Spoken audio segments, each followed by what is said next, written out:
in collaboration with the Real PACA, who I want to thank for their help in organizing this conference. We are organizing the conference as part of the POSBIMED2 project, a Mediterranean cooperation project with the South region as a partner. Today, 130 of us are participating in this conference.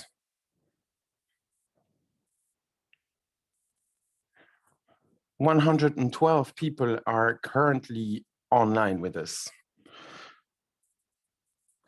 They come from different horizons, organizations of protection of nature, organizations for the education around the environment, territorial communities, beach managers, managers of protected areas, tourist actors. For the coastline and changing of behaviors. Please make sure you mute your mic so that the conference can go as well as possible. We will be together up until 5 p.m. It's going to be a very rich day, but when you have fun, time flies and you are in good company. Without further ado, let's get into the gist of it. And I'm going to give the floor to Caroline Humblot from the Mediterranean Cooperation Department. She's going to explain how the day is going to go. Then we will give the floor to the representatives of the region, Mr. Roger Roux, representative of the state, Mrs. Hélène Swan. Caroline, I will give you the floor so you can explain the technicalities. Hello, everyone. What about the slide?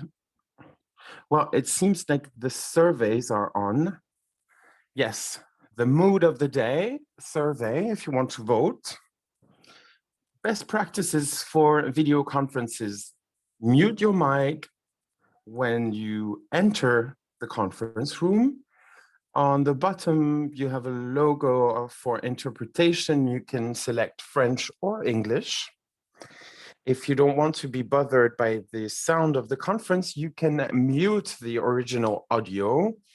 So you will not hear the speaker, you will just hear the interpretation. When you want to take the floor or ask a question, just write your question in the chat. Finally, do not turn your mic on as long as the moderator has not given you the floor. In addition, I would like to inform you that we want to record this webinar. Should someone not wish to be recorded or to have his face captured, then please turn your camera off. Only the speakers should turn their camera on. If you have any comment with regards to the recording, feel free to share it with us. Finally, with regards to the use of your personal data, the region has a personal type of data management. We will use your data, your personal data, as part of a network of stakeholders. We will only use them in this context. If you do not wish for this to happen, feel free to write to the email address postbmed2@marégionsud.fr. And if you want further information, it's all available on this slide with the web page. I can see that somebody is having difficulties choosing the English channel for interpretation. Are there other people having difficulties?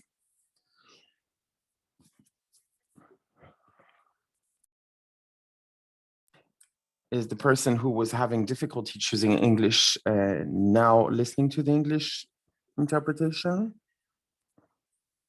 So I wish you a good meeting, and I'm going to start the recording if everyone agrees with that.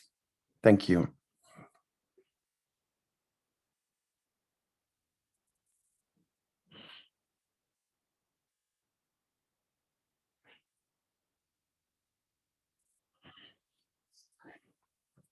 I'm going to give the floor to the representative of the region, our first participant, Mr. Roux. Over to you.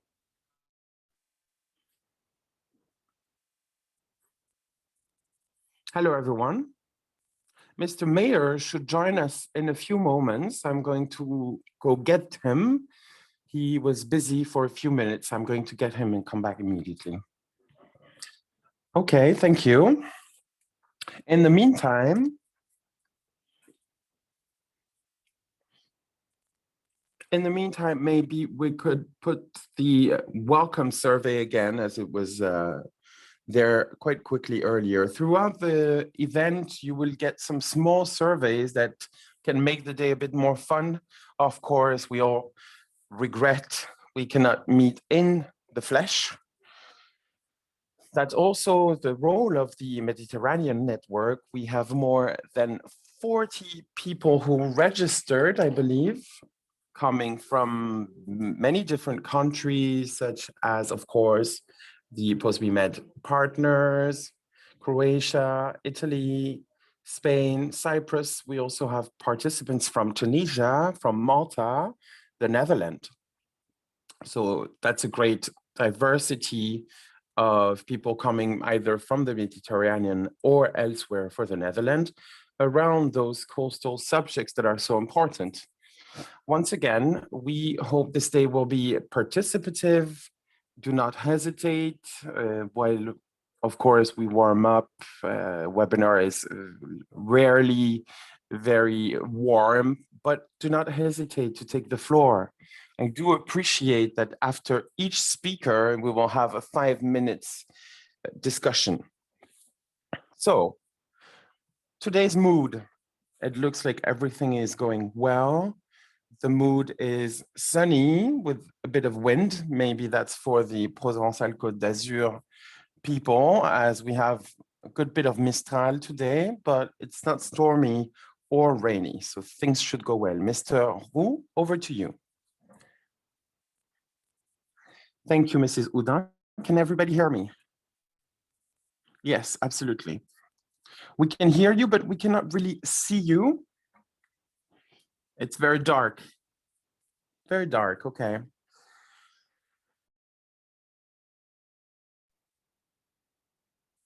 You're not very visible. It's because I'm very tan, that's why.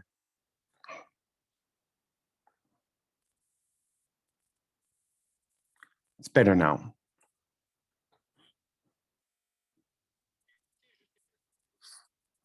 Not sure you can see me better now, but it's already a good thing when we have the video and the sound, so I'm happy about that. Mrs. Houdin, is it better now? Yes, we can hear you well anyway. Well, we see you very well, at least. Hello, everyone. Apologies for the small delay, but we only work in video conferences now for quite some time now. I guess it's the same for each and every one of us.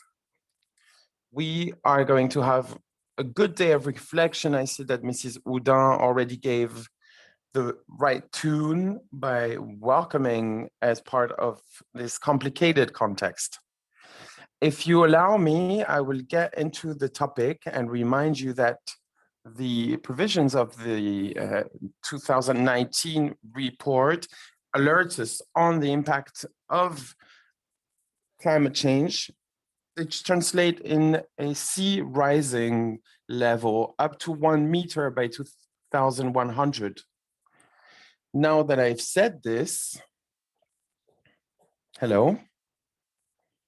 Yes, we can hear you well. Oh, not anymore.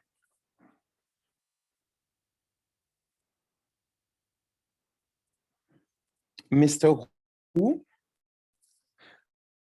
seems to be having some connection issue. That's a typical event in live events. I think we're getting used to it now. We are going to try and resolve this.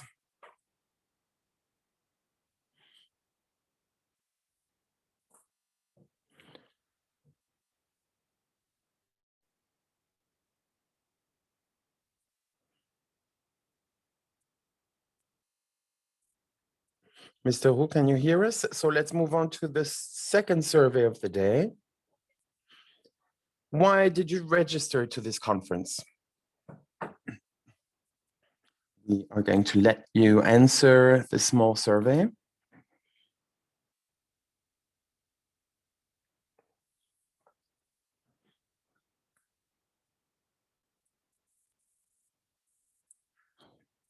So today we have 122 participants. So Mr. Roux, did we get Mr. Roux back online? Is it working now? Yes, Mr. Roux, you're once again with us. Sorry, see, that's what I said. This is a typical kind of issue relating to this type of communication. I was trying to give the tune, tell you about climate change. You may have done it before, but I would like to salute all the participants who will take part in this day, particularly Mrs. Lecard, Urban Planning, Management and Nature for the Ministry of the Environment, and also Mrs. Corinne Touras, Director of Adreal, and thank her for being a partner in this project. Yes, indeed, we will have speakers from the BMGM and the Région Sud, including Mr. Sepagnon and Mr. Nico, who agreed to testify in order to introduce and conclude this day. When talking about climate change, yes, indeed, I even wonder if we give good explanations, we can reassure people around us. I don't think it's possible. But anyway, when I say that the sea levels can rise by up to 1 meter by 2100, this rise with some violent meteorological events with storms, submersion waves, and rainy seasons will impact the coastline. Around 17% of the coastline is artificial. It shelters up to 70% of the regional population, 70%. The erosion of the beach with submersion events, rising of the levels, salinization of the coastlines are events that we expect to take place and the region must anticipate. Often the media talk about it and the citizens feel helpless against those facts without getting an explanation of the root cause of these events, without providing midterm or long-term solutions to remedy them. Municipalities on their side feel helpless for these issues that are higher than their territory and their mandate. It is difficult for them to face the pressure of the citizens and the economical actors, which are often poorly informed, in order to provide complex answers that requires a collective approach in the long term. Intercommunalities have gotten the GEMAPI jurisprudence amended protection of the area since 2019, and they're slowly organizing to implement this new competency. Territorial collectivity are now looking at the region for help and to get fundings for coastline urban planning to reduce their vulnerability. The challenges around beach erosion is one of the main concerns, and those works are extremely costly, and proposed projects are often temporary projects with a 10 years length, which have an impact on ecosystems, be it coastline or sea ecosystems. And thanks to their competency in terms of urban planning and biodiversity, the region cannot just provide ad hoc help that would only compensate the emergency of a sea line activity without looking into the impacts of climate change. With more than 30 million visitors every year and 18 billion euros of income, tourism is a key industry for the region. The coastline sectors and coast and seasides are clear motors of the economy. And in order to continue and attract visitors from around the world, adapting to new practices and facing competition, the Région Sud and its partners have drafted a roadmap based on 3 pillars. 1, renew the attractivity of the destination. 2, strengthen the competitivity of the offer and touristic companies. Number 3, innovate and meet the challenges of tomorrow. In addition, since 2017, the region Provence-Alpes-Côte d'Azur has committed and started in a climate plan, making the preservation of its territory a priority. And in the spirit of the climate plan, the implementation of these 3 targets will go through a requalification of the major seasides of the region and the development of their capacity to adapt against climate change. Through different ways of urban planning of our beaches, that is more favorable to the preservation of our sea and coastline ecosystems. The objective is to, in the future, have resilient coastline areas that can face climate change and the expected rise in sea levels, while still offering a level of service and a quality of touristic offer that is compatible with a sustainable development of the coastline. In this context, the region wishes to take its place and have a pivotal role to help the collectivities in this approach. And in order to do so, we need to meet the 4 main challenges when we talk about the coastline management in our region. First challenge is knowledge, understanding.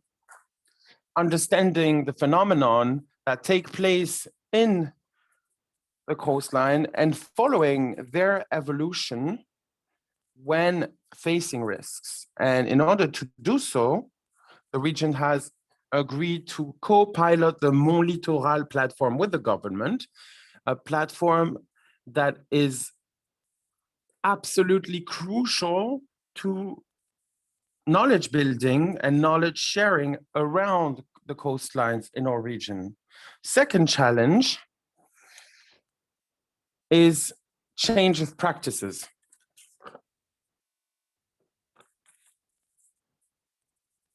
Somebody wanted to take the floor? No, somebody just forgot to mute their mic. Okay, second challenge is to change practices.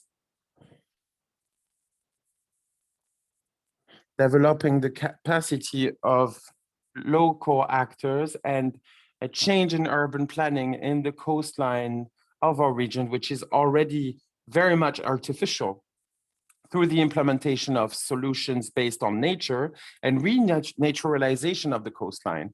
The region, since 2019, sends a tender for projects around changes and climate change and its impacts. You will see this through the presentation of different projects today.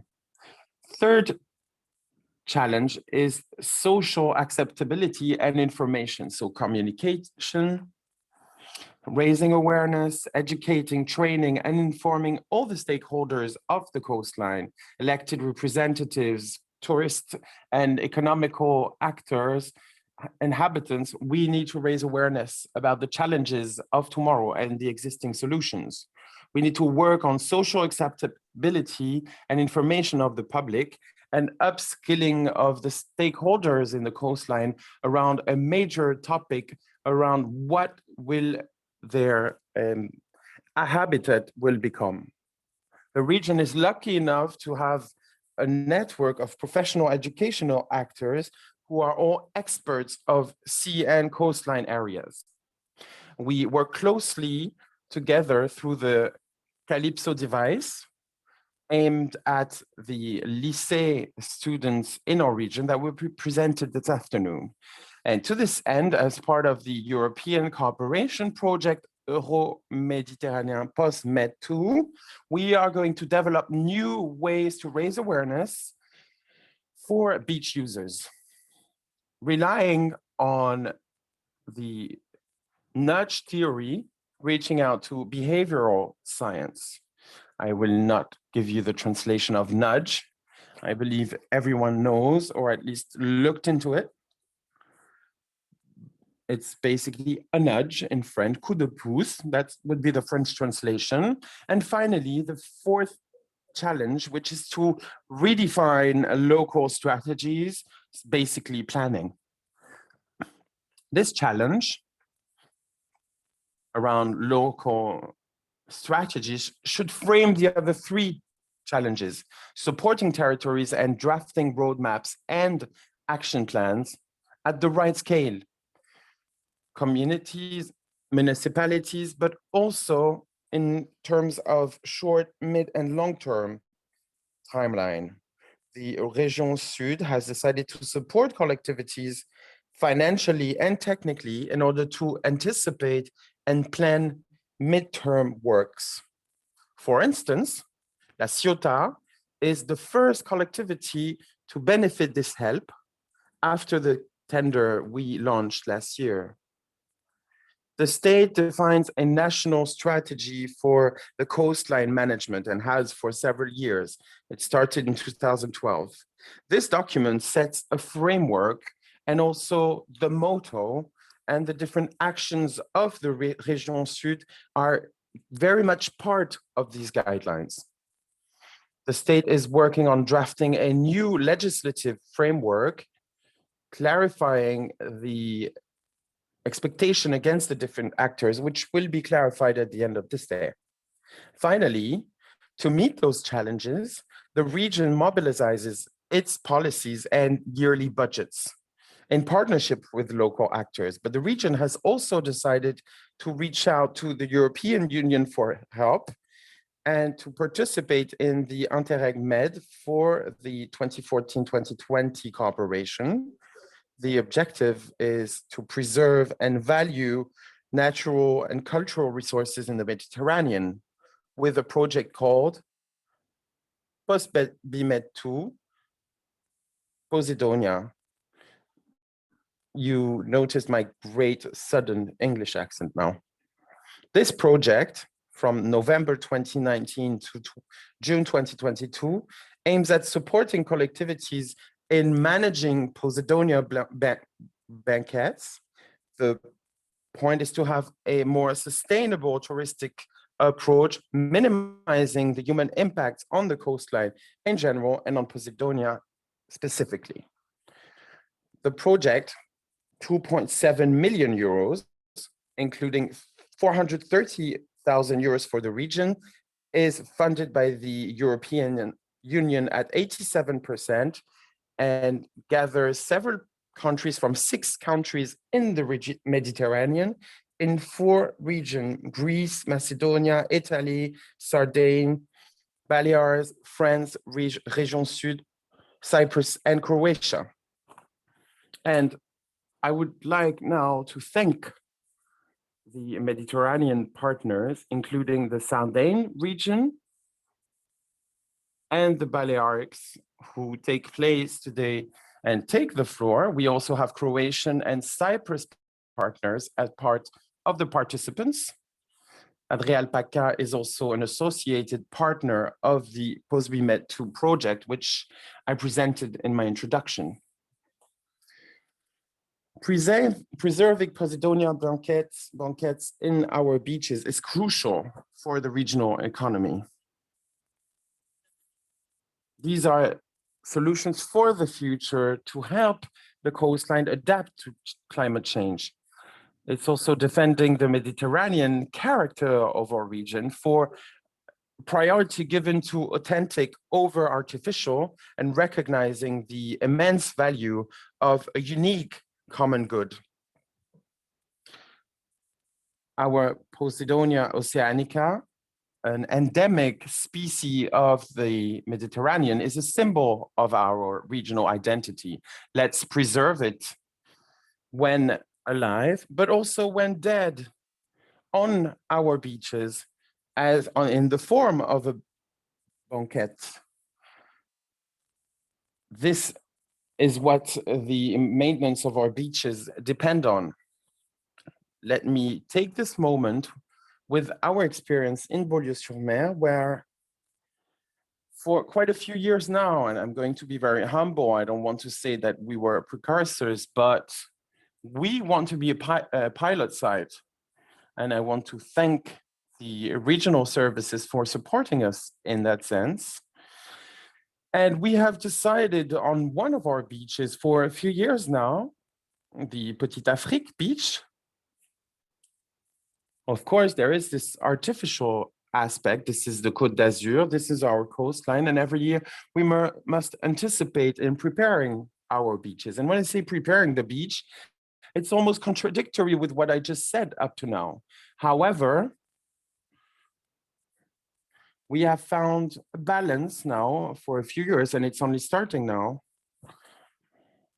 preparing our beaches for the season, and at the same time, observing the behavior on the beach of this herbarium and the meadow Posidonia. And thanks to the meadow, we were able to manage the continuity of our coastline, and maybe in the difference of other coastlines, we don't suffer too much from erosion. However, we were able to observe this meadow that arrives on our beach every year, and we are quite satisfied to see what we are able to do with this meadow, which is dead on our beaches. This is just the start. We will continue. And as I said, we want to be a pilot site, and it seems like it's going well in order to implement a new way to manage this Posidonia meadow.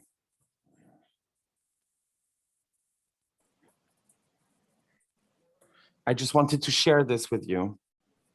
Finally, the Région Sud is lucky enough to have a network of scientific experts specialized in the challenges of the region, CREC Sud, universities mobilized on erosion and submersion, the Aix-Marseille University, the Nice University, the CEREMA, the CEREJ, and the BRGM. I want to thank all the partners for their commitment to help us progressing collectively in understanding the phenomenon and the challenges in order to create a response and the best responses that are most adapted to the future of our littorals.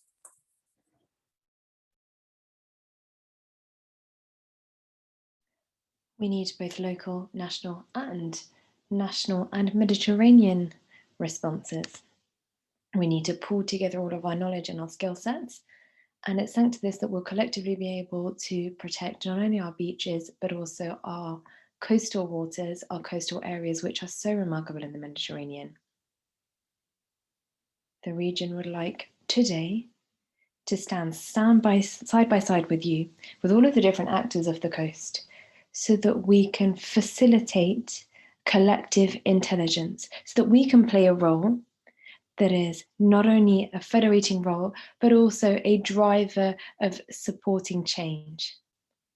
I'd like to once again thank all of the participants who will be taking the floor over the course of the day, not forgetting Madame Houdin, who is at the head of Région Sud. We also have Biodiversity for Seas and their other collaborators. And I would like to thank each and every one of you. I'd like to wish you a very fruitful day talking about our biodiversity and our marine areas. Thank you very much. And maybe I can give the floor back to Madame Houdin. Thank you very much, Mr. Roux. Thank you very much for these very comprehensive words. Without further ado, I'm going to give the floor to our next speaker, Hélène Swan, who is head of the Biodiversity Water Landscape Department for DEREAL in Bakia. Good morning, everyone. I'm also to have been given the opportunity to share this beginning of the day with you. I'm sorry, I'm going to have to leave very quickly. I'll be able to give a keynote speech, but I also have another meeting with the Ministry of Ecology. It was very important for me and for Madame Touras and the rest of my team to be at the side of the region and also to commend the wonderful work that you're going to be doing over the course of today.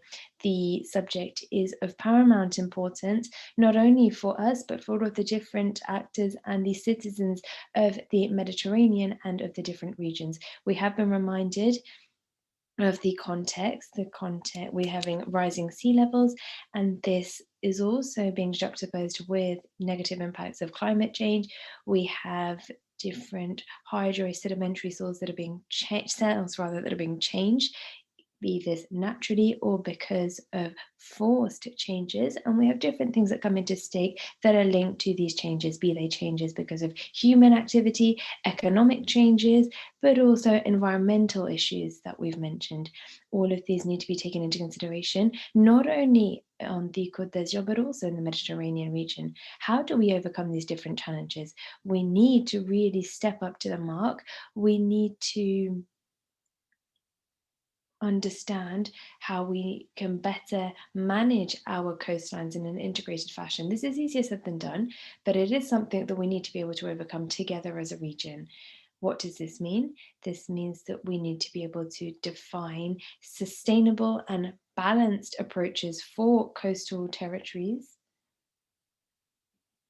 We need to have everyone on board, be we talking about water, biodiversity, landscape, territorial management, but also urban planning. How are we going to do this? We're very lucky we have in the Baca region a very wonderful toolbox, despite the heavy concentration of populations on the coast. We have very rich and diverse ecosystems. And in addition to this, thanks to the different ecosystemic systems, our territories are able to use these points of leverage in order to succeed. In addition to this, on our coastline, we have a high number of habitats, a high number of species, and also exceptional biodiversity. This is a wonderful natural resource for us, but also a skill, an asset, which will help us adapt in an intelligent fashion to climate change, and also have an integrated management of our coastlines. Amongst the different biodiversity, we have small funds, and especially the different funds that have been put into place for Posidonia. They are exceptional because of their diversity, but also because they're contributing to our resilience as a territory against climate change. As Mr. Hall mentioned, I'm not talking about the living zones in Posidonia, but also the banquettes or the backshores that we find underwater and away from the coastline. We want to ensure that we are able to overcome the different risks and phenomena that are being presented because of the impacts of climate change. We are very lucky. We have very rich ecosystems. We have a lot of biodiversity and functional ecosystems, but let's not bury our heads in the sand. Over the course of the past few years, these ecosystems are under a lot of anthropic pressure, linked to navigation, linked to boats, linked to artificialization, and linked to pollution. This isn't just something that we see on the Côte d'Azur, but because of the population that is found on the Mediterranean coastline, be we talking about the population that is found there all year round or tourists who come to us in the summer, we need to protect the coastlines, and it is now more important than ever for us to have systems in place in order to ensure that we're protecting our coastlines from these phenomena. In the light of this observation and working hand in hand with the different regions that we partner with, we have sustainable partnership with lots of different regions on this subject and on other subjects as well. The services and the state services have decided to make available expertise so that we're able to better preserve, better conserve these ecosystems, thanks to policies that have been developed hand in hand with the different territorial actors. Let me cite a couple of them for you. To start off with, we have the DREAL, which is the DREAL, looking at conserving and protecting Posidonia. There is regulations in order to protect both living and dead species. This through supply of management tools. For example, we did have a package made available for all of the different municipalities so that they're better able to manage the Posidonia banquettes or backshores in the Provence-Alpes-Côte region. How can they integrate the different issues that we're facing? How do we better protect these areas in high tourist season? We also see other channels that are taken. How do we raise awareness? How do we make sure that people are aware of, on the one hand, the different programs and plans that are in place, but also the smaller measures that can be taken in order to better protect our coastlines? We work with all of these territorial actors, as I mentioned, in rolling out these policies. In addition to this, Mr. Roux mentioned about collecting data for the coastline, and we have this different program that is being rolled out. I would once again like to commend the different works that have been done in the region.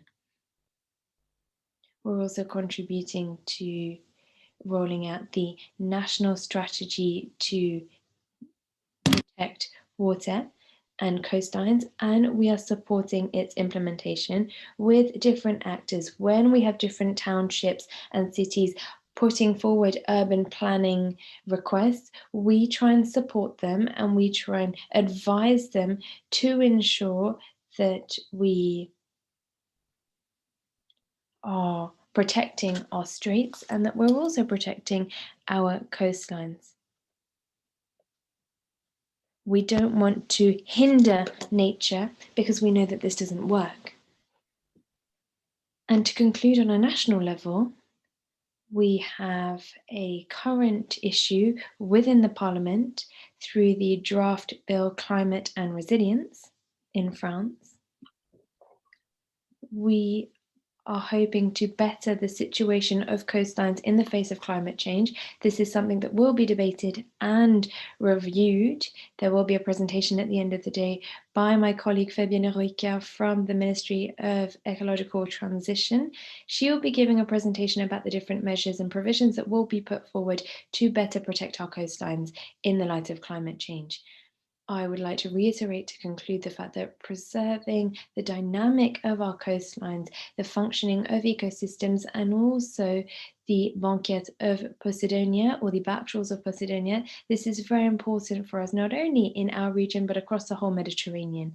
This is why we've decided and that our state is going to be supporting the implementation of a wonderful project that we're delighted to be a partner of, and this is also why we're going to be participating, and we are participating in this conference, and we'd like to once again commend the initiative taken by the region, and I'd like to thank each and every one of you for participating, and I look forward to the debates, which will, I'm sure, be very rich and fruitful. Thank you very much and have a wonderful session.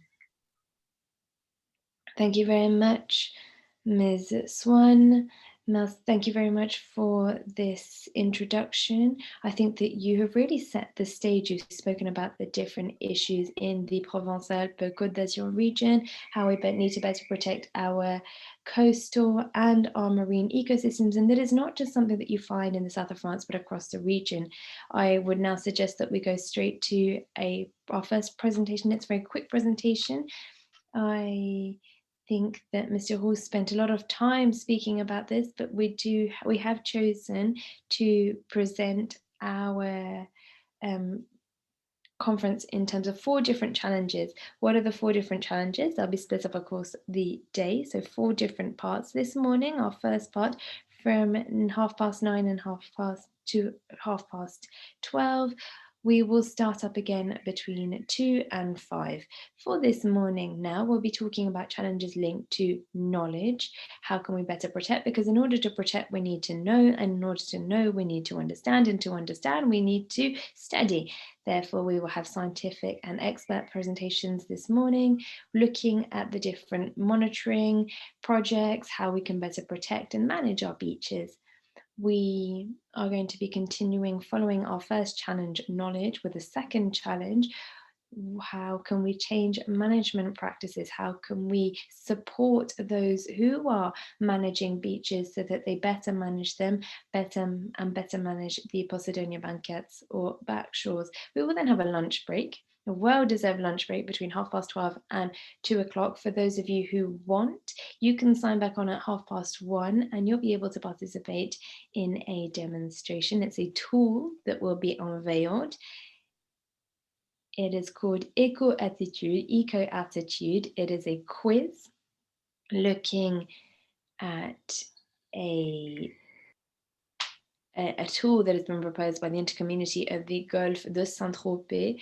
And you will see that this has been created by an organization in Fréjus. It's at 1:30. Therefore, you'll be able to discover the quiz during a workshop to discover the interactive and fun tool. The game will actually be available online all day, but for those of you who want an interactive discussion, it will be at 1:30. We will then move on back to the change management practices, looking at the POSMED 2 project.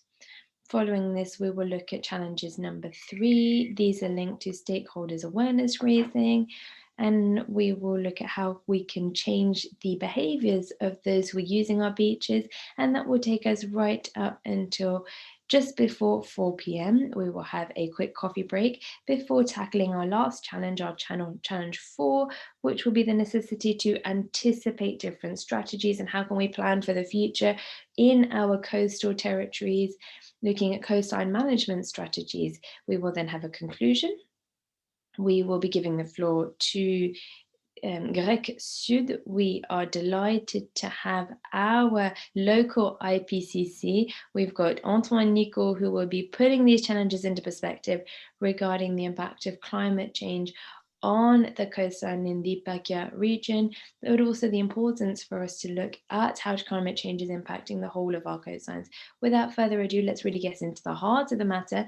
We'll start with a first presentation, and we're delighted to have 2 experts who are going to be talking about erosion, and they'll be giving us a biometric analysis of the Posidonia banquettes in PACA. They'll be talking about what exactly we're looking at. But prior to that, we'll be giving the floor to Alexis Stefanian from BRGM, who will be talking about coastal dynamics, erosion, submersion, and management of coastlines in the region. A couple of housekeeping points. A minute before the end of your presentation, we will let you know that your time is nearly up, that the time given to you is nearly up. So you will hear this. We've got a cow called Marguerite, Daisy the cow. Daisy the cow will moo it to you, and you'll know that you have 1 minute left before we will be taking the floor away from you. Alexis, you have the floor to start off with, and Alexis will be really setting the stage for us, giving us the outline of coastal dynamics, erosion, submersion, and management of coastline in the PACA region. Alexis, you have the floor. Turn on your camera, and it's over to you. Good morning, everyone. I hope that you can hear me. We can hear you very well. Thank you very much for allowing me to take the floor and to allow the BRGM to take the floor. Unfortunately, the expert isn't able to assist or attend the whole of the session. However, a lot of my colleagues from the BRGM, from the Aquitaine region, from the Mediterranean region, who will be closely following all of the discussions, because we are very interested in everything that is going to be shared over the course of today. This goes above and beyond just regional borders. It's something that is useful and relevant to all of the different actors on the Mediterranean coastline. I've got 10 minutes. I've been told that I've got 10 minutes to talk about the outline of the coastline in the Baga region. What are we talking about? What are the dynamics, erosion, submersion? I wanted to start with this picture. You can see the 3D coastline, and as you can see, we have a lot of contrast. We have 1,000 kilometers. We have a very sandy western coast, and this is by the Rhône. We've got a very flat coastline, and this is in Occitania. These are the same types of coastlines that we'd find in Corsica as well. And then on the east side, we've got cliffs, rocks, and we're often talking about very small pocketed beaches. We have little bays, we have little shingle beaches in between these coastlines. If we think about this rocky sector, there are a couple of sandy areas because of the very low coastlines. These are the yellow areas. And here we also find very long coastlines. And there are lots of different examples of this in France. The more east we go, very caricaturally speaking here, apart from the big cities, we are looking at coastline that is very urbanized, big metropolises. We've got big cities on the coastlines, and this is a huge contrast between the Camargue region on the western side, which is a lot more savage and wild than perhaps these built-up city areas. There is a balance. It's always an unstable balance when it comes to coastlines, but there is a balance. This is controlled by natural dynamics. You can see a graph here that talks about the different processes that we have on coastlines, how we have transfer of sediments and different materials across the coastline, and also how these coastlines are built up, how we have the mouth of rivers coming out into the seas as well. Also erosion of cliffs. This brings further sediment to the coastline, and there is an accumulation or buildup of sediments coming from the cliffs on the seafront. It's a sandy accumulation that we have because of cliffs that are eroding. However, this natural dynamic is very often, I would say even more so in current times, disturbed by human activity. We divert rivers, we change the physical appearance of coastlines, we also look at dredging, we look at restructuring beaches. And all of this has an impact, has consequences on the natural dynamic. And unfortunately, sometimes this throws the different aspects of balance. When we do have an imbalance, this is when we have very high erosion. What you can see here is the different examples of coastal erosion. You've got an aerial view. This is the beach of Cabane du Gabot. As you can see, with the different colors, we have the different positions of the coastline between 1920 and 2011. The shoreline completely disappeared in 2011, and we lost about 100 meters of shoreline and of beach because of this erosion. It was one of the main points, or it was one of the main hot points when it came to coastal erosion in the southern region. To start off with, what did we decide? We decided that we would need to capitalize and pull together all of the data so that this knowledge was shared and taken into consideration. And this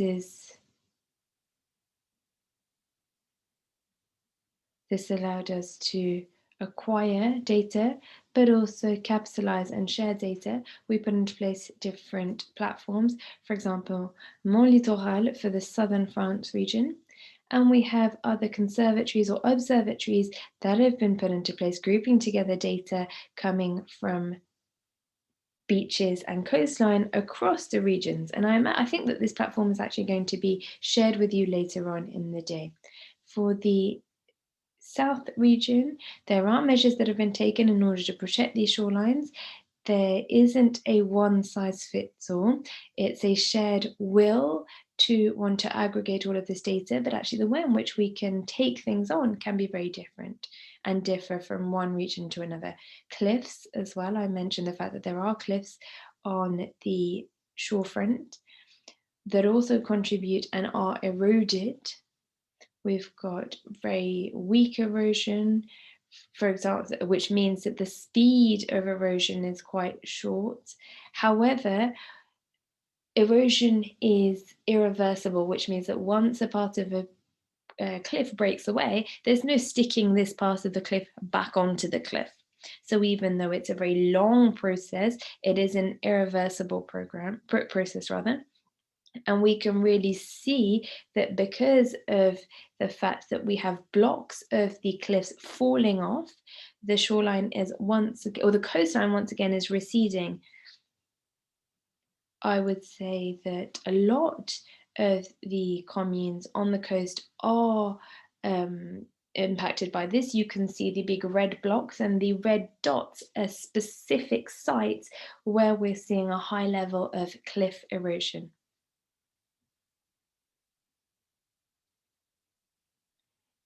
What is the regional dynamic when it comes to erosion?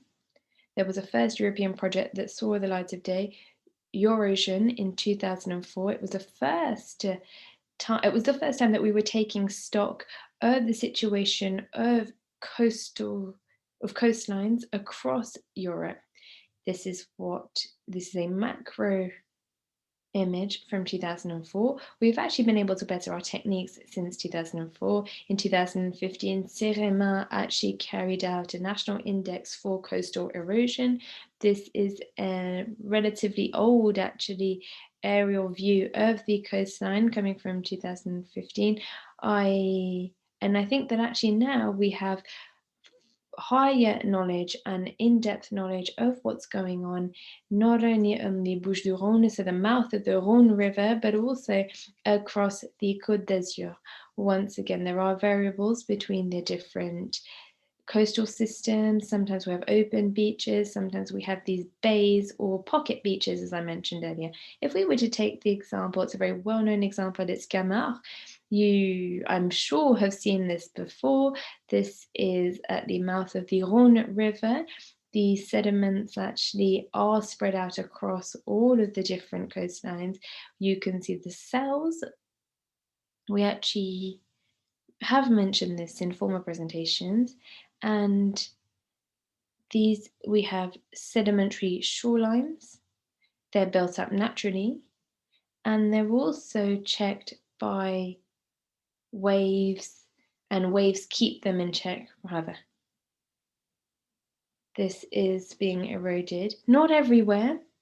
We have areas that there is erosion. However, we don't just have continuous erosion, we also have a buildup of sediment, as you can see by Beauduc and Espillet, these dotted areas where we have an accumulation of sediment which almost offsets the erosion. So it's not to say that everything is eroding all the time, but that there is that balance that needs to be found. If I were to look at what happened in 2009, you can see a lot of things. This is a coastline, once again, from Camargue. There are different works that have been put in place, but also accompanied, the images speak for themselves, I think. You can see that between 1932 and 2009, human activity changed. We can see that the city built up and has been built up over the course of the years, but this has had an impact on the coastline. If I still talking about Camargue, the interest of this, we're talking about a natural environment, lots of different actors. We also have natural reserves, we have natural parks as well, and the different actors help anticipate phenomena that we think we're going to be seeing, but not only. We have seen degradation here in these protected areas, and unfortunately, because of a lack of policies or policies that were considered to be very laissez-faire, not enough was done to protect these coastlines. Another example, if we look at the coastline of Vieux-Salins, I think that this is also going to be presented later on in the framework of the Adapto project that has been implemented. We will be looking at the progression and the evolution of this coastline following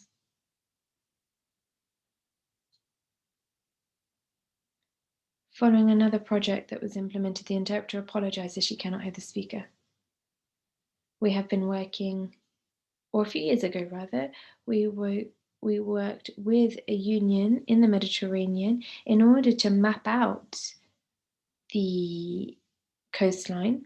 We tried to compare the coastline between 1920 and 2011, and between Hyères and the Vieux-Salins, we saw that actually there was a lot of erosion. This is what you can see in the dark black line on the east.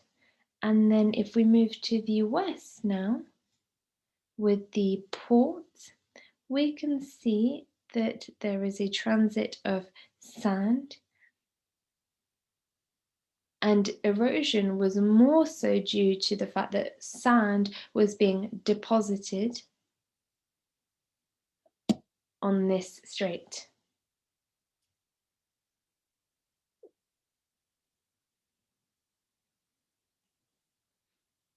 What is the interest of this? Why did we do this? Because we were looking at the rocks, and this is something that was done over the past few years. And we wanted to re-establish the shoreline for the beach.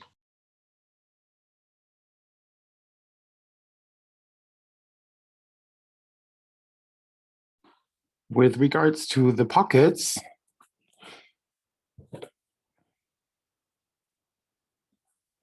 very few pocket beaches just erode.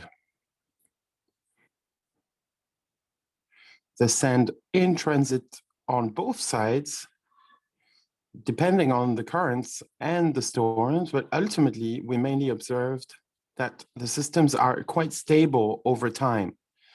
It doesn't mean that they're not vulnerable to impacts of storms, as they are narrow, and during a storm, the retreat of the coastline can be significant. However, over a longer time period, we see that the trend is mainly a return of the sediments onto those beaches. And when I say for now, it's because the rise of sea levels and waves might change the system.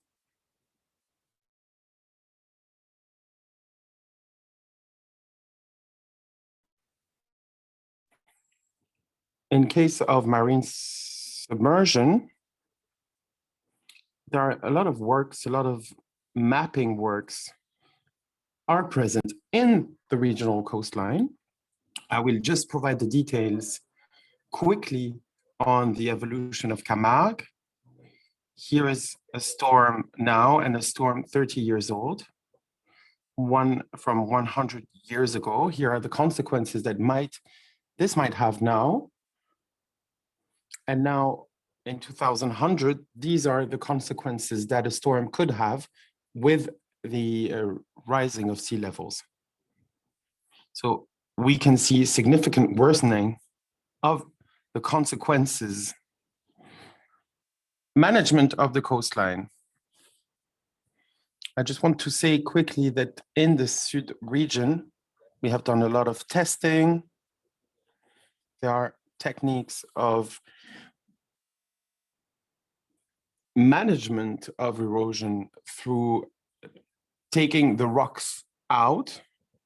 This is now a nature-based solution for Posidonia phenomenon, and another management technique translates into a lack of maintenance. This is tested in Camargue and in the Vieux-Salins coastline. Thank you. Thank you so much, Alexis, for your presentation, which helps us understand all together what we are going to talk about today and start from the same representations. May I take the floor? Yes, of course, Mr. Roux. Thank you. I would like to talk about the presentation of Mr. Sepagnon. Thank him for the clarity of his presentation. Mr. Sepagnon, when I listen to you and look at the slides, I'm scared. As a mayor, I'm scared. You made a reference to the Azure side. We saw some cliffs and also habitats as well. I really liked the funny drawing showing the danger in our house, the danger of this habitat on the top of the cliff. So I'm going to play naive here, but in terms of urban planning documents, what is the urban planning document that has a kind look and positive look on all these issues around erosion, cliff bottoms that are intertwined with habitat? Because in the different urban planning documents I'm thinking about that we all know about, the BOS, the urban planning plan,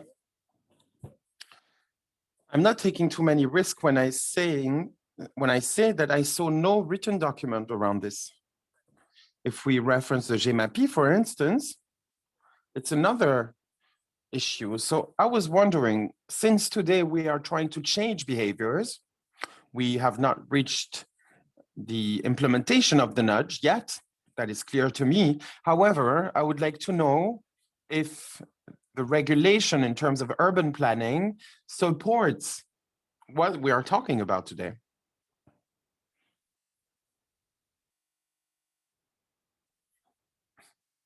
Maybe I will let the state services answer with regards to urban planning and if they take into account those coastline instability factors. These works were done by the BRGM with the state services at Real and the region over the past 15 years, which provided information to the municipalities. I don't know what is the content of the document in itself. However, from my experience, I know that when I worked for the Scott, the Provence-Méditerranée, we took those factors into account.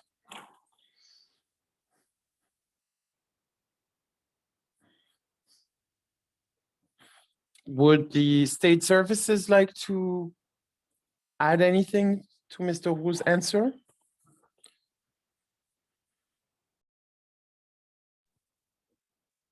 I raise my hand, Hélène Frassat, DDTM from the VAR department, if I can provide some information. Yes, today the issue is that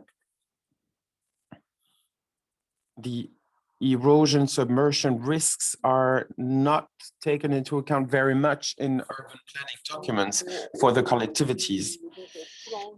And the issue would be in a near future to change this and push communities to take into account those aspects much more in their urban planning documents. In addition, we have a bill that is currently being reviewed, the Climate Resilience Bill. I hope I'm saying it correctly. And the state services have been consulted, at least the DDTM, by the ministry in Paris. I will let my colleague complete what I'm saying or correct me if I say something incorrect, because this is a new topic, but we have been consulted as part of the review of this bill, and one of the decrees that will come from the law.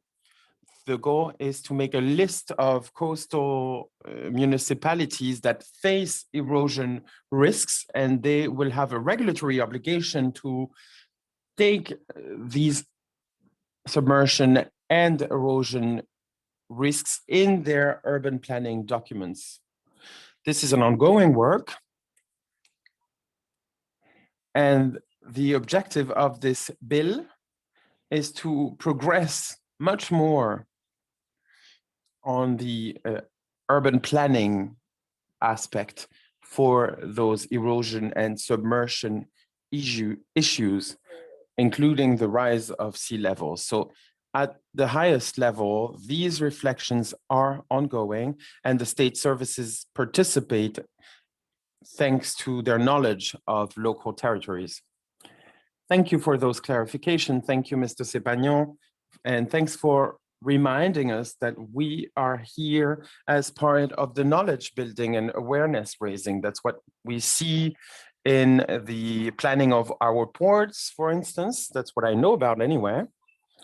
And we talk about the submersion issues through awareness raising project and through a survey that is ongoing. But Mr. Sepagnon, from what you presented, I wouldn't be surprised to see a change in regulation in the near future. Thank you to the two of you for those clarifications anyway.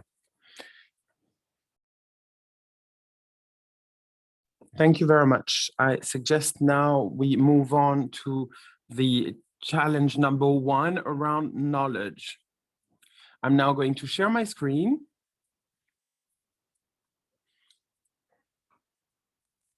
With Thierry Thibault taking the floor. Let me check that it works. So Mr. Thibault from the Mediterranean Oceanography Institute, who is working with the GIS Posidonia. This project comes from a public partnership between the universities and the region as part of the Fabrique de Connaissance project. The region works closely with the Connaissance Territoire and Cartographic Knowledge project to fund research works. The GIS Posidonia won this call for applications. Mr. Thibault, can you please unmute your mic? You have the floor. Yes, I would like to share my screen. Hello, everyone. Can you see my PowerPoint presentation? It should work. Can you hear me?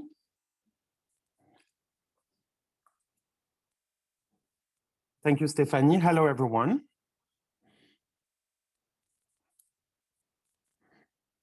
So we did a cartography summary and biometric analysis of the Posidonia banquettes of the region Provence-Alpes-Côte d'Azur. We worked with the GIS Posidonia and a great environment laboratory located in Marseille. Very quickly, I see that we're late already.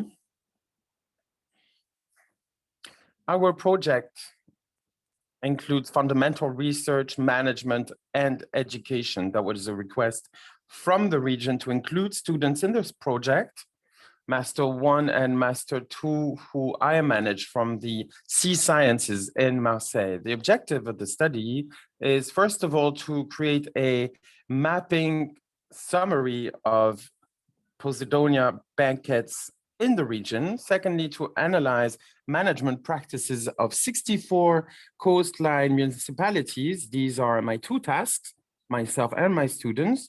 Number 3, quantify the 2 workshop sites for banquettes biomass and evaluate the bacterial diversity in this DNA environment approach, my colleague Pascal Mirlot will take care of that task. So with regards to the mapping summary of Posidonia banquettes, methodology. First, we analyzed field data collected during different missions. Since 2007, I'm in charge of the indicator. I mapped the coastline several times, and I mapped the Posidonia banquettes in different impact studies we took part in with my team. We already had quite a comprehensive field vision of the banquettes throughout the coastline.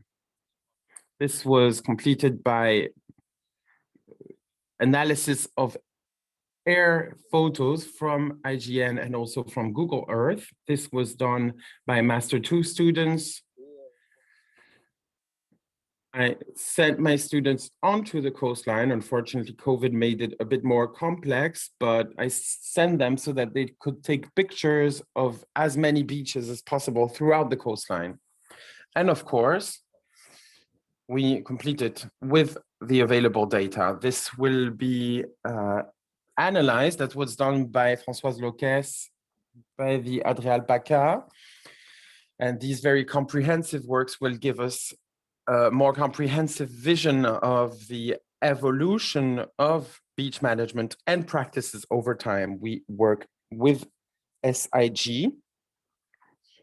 Well, it doesn't make much sense to do it on beaches that are regularly cleaned by the municipalities, but to create a typology. We already created one on natural areas where the banquettes are not taken out, but we will also try to do it on beaches that are constantly being cleaned. Second point is practice. This was an investigation, a survey done by email or by phone. Master 1 students are in charge of this, so I want to send an appeal to all the municipalities. If you get emails from students around this topic, please answer them. We already have more than 30 municipalities who have answered the survey. We have 8 simple questions. How many beaches do you have? Do they face erosion? The name of the beaches. This is a way for us to complete the mapping. Are these beaches Posidonia banquettes? Is it just an accumulation of leaves? This is very important in terms of carbon flows, even on land ecosystems. What do the municipalities do with the banquettes? Do they leave them there? Do they take them out? How do they store them? Do they put them back in the sea or just throw them away? Are there any awareness raising campaigns? And then we ask the municipalities if they need information about the topic. Excuse me? Yes. When you're adding sand to the beach, why are you only talking about sand and not about other materials so they can describe the materials that the municipalities could use? Well, this is not the main objective of the study. We asked them if they recharge them. So as you can see, we're talking about, well, the municipalities tell us what material they're using. Some do, others don't. Let me continue.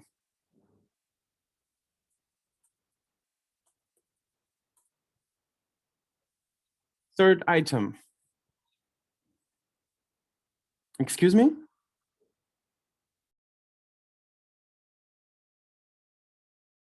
So quantified on 2 workshop sites.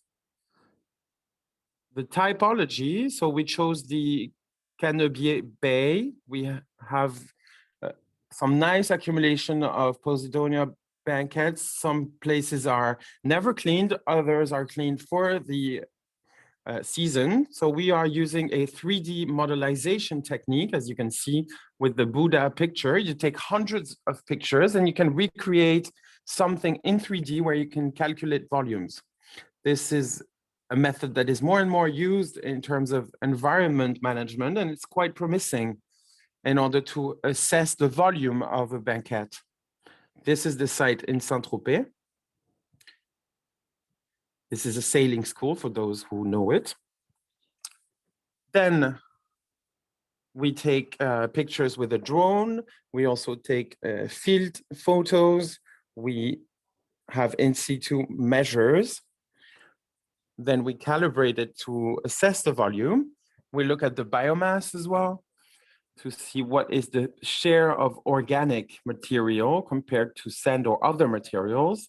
And in this banquette, we also extract environmental DNA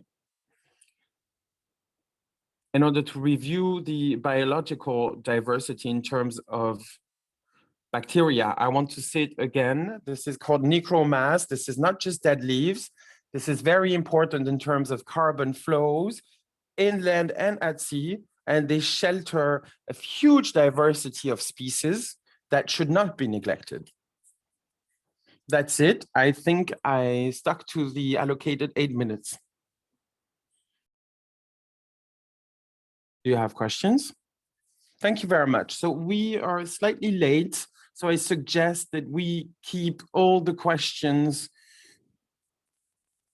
for later. I suggest we now move on to the next speaker, Mr. Dumas de Lage from the Nice Côte d'Azur Metropole. Yes, hello everyone, can you hear me? So I'm going to share my screen. You should see the presentation now. Great. So I'm going to talk to you about drone photogrammetry to follow the evolution in the Nice beaches. Just to give you some context, we work on a coastline of pebbles, 4.5 kilometers coastline with quite significant erosion, 5,000 to 15,000 meters per year. We need to stabilize this pebble line because it's a protection for our infrastructures, including the Promenade des Anglais. And against this erosion, our approach started around 5 to 6 years ago based on digital modelization. We worked on the knowledge around the phenomenon, the local aspects, the impacts on the pebble line. And after this, just like in any hydraulic study, we raised the question around the precision of our models, and we decided to use field measurements for a further precision of our field measures. As so far in the Nice beaches, we used to measure the length of beaches to quantify the coastline retreat, and we realized that those measures were not precise enough to understand the erosion systems. So first of all, for on-site measurements, we started measuring with RT4 GPS, a device that helps you understand the profile of erosion. We have created 80 beach profiles, but the issue with this method is that we understood the big masses and the evolution of the beach according to the profile. However, we had some data missing, which was an overall vision of the beach and how the volumes would go from one part to another on the beach.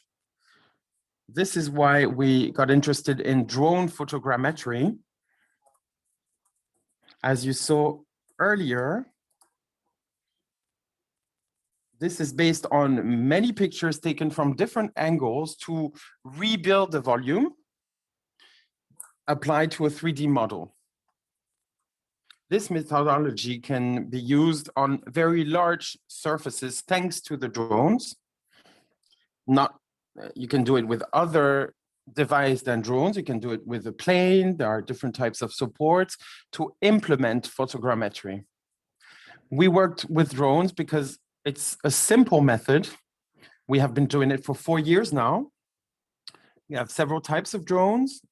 some heavier than others, depending on the expected precision. And when we talk about preciseness, this method helps cover large surfaces with quite low error margins. So it's a way to analyze better the sediment movements.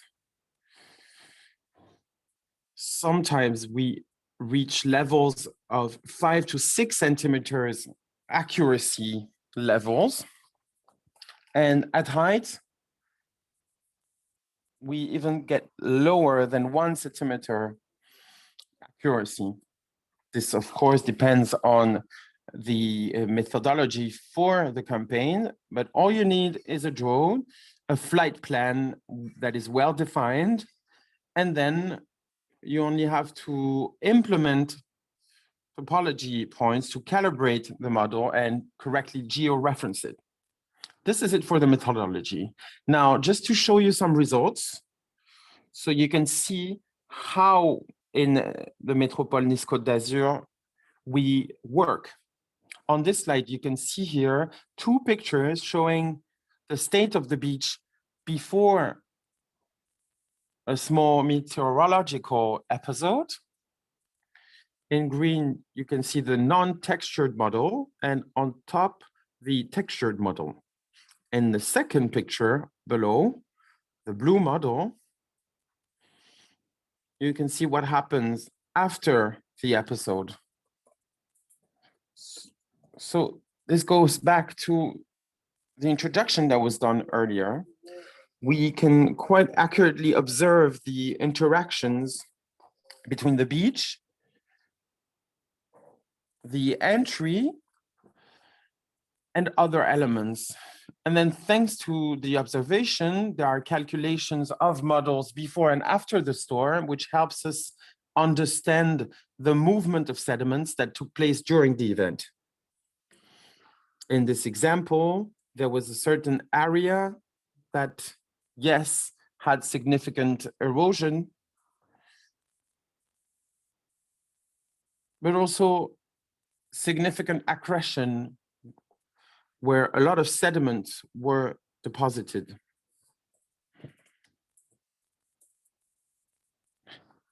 And when we work on those sediments volumes, we can better manage them. In this case, we can rebalance the cells by having a load on the areas where the infrastructures are in danger should there be a new storm. Another example here shows you a beach that we manage at the western part of the Nice Bay. And after a storm, there was quite a strong imbalance, 900 cubic meters in the west and accretion of 300 cubic meters.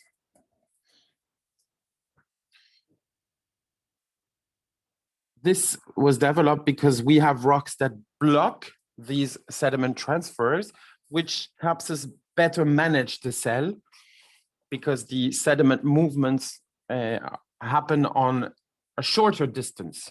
Here you can see a picture of the transportation of sediments with specific tools. We take the sediments and put them back where there is a lot of erosion. You can see in the picture the impact on infrastructure. Here there is a shower that was completely moved from the support structure, which might crumble. So we work with the sediments and use it to protect the infrastructure. With the photogrammetric assessment, we can do a lot of things: planning, calculation, planning for works as well, which can be managed thanks to the tool. We can also do field movement surveillance. We have specific applications for works and digital models. One last topic I was asked to mention with you is a topic around field follow-up practices, which we developed with the Pisa University. a municipality. This was around pebble tracking. Since this is in Nice, we are working on Nice pebbles. We implemented chips in the pebbles in order to know sediment by sediment what the movement was, what the behavior was, depending on the morphology of the pebble. We reached that level of accuracy with in mind the will to establish a new phenomenon or another phenomenon, another aspect of erosion, which is the abrasion of the sediment itself. There are sediment transportation, there are transversal loss of sediments, but we also have sediment loss in terms of volume due to the friction of the sediments, which sometimes explains why certain beaches have volume losses. This experiment is still ongoing, and we lead it with the Pisa University. I think I heard a cow. Yes. Thank you very much. Thank you for this presentation. Are there any questions in the chat? We have questions in English, some technical questions. I'm not sure you can see them in the chat. Yes, let me look at them. A question around the underwater refraction issues with regards to photogrammetry. Well, we don't work undersea. We don't have the equipment to do it. And yes, indeed, with photogrammetry, we realized that when we did the follow-up, seeing the works to take rocks out, and from the water and air interface, we have a lot of interference. We are not trained or equipped to do it, so we only stick to photogrammetry over sea, outside of the sea, so the emerging field.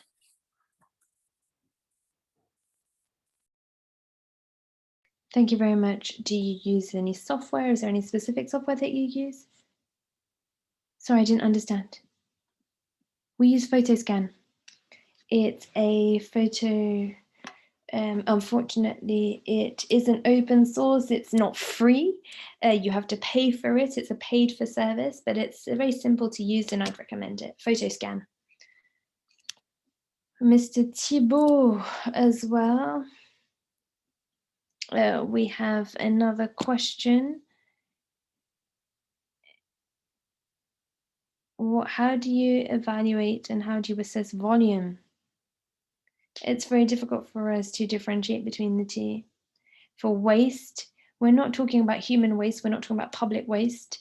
It's a mix of lots of different wastes, unfortunately, and we would have to have very specific studies in order to understand where this accumulation of waste is coming from and what type of waste we're talking about.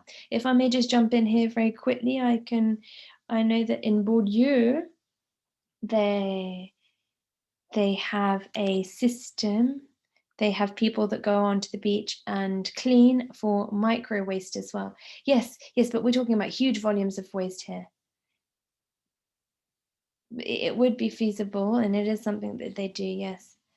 But for a banquette, it's very difficult. For a banquet, rather, it's very difficult for us to go in with these big machines without risking damaging the back shore.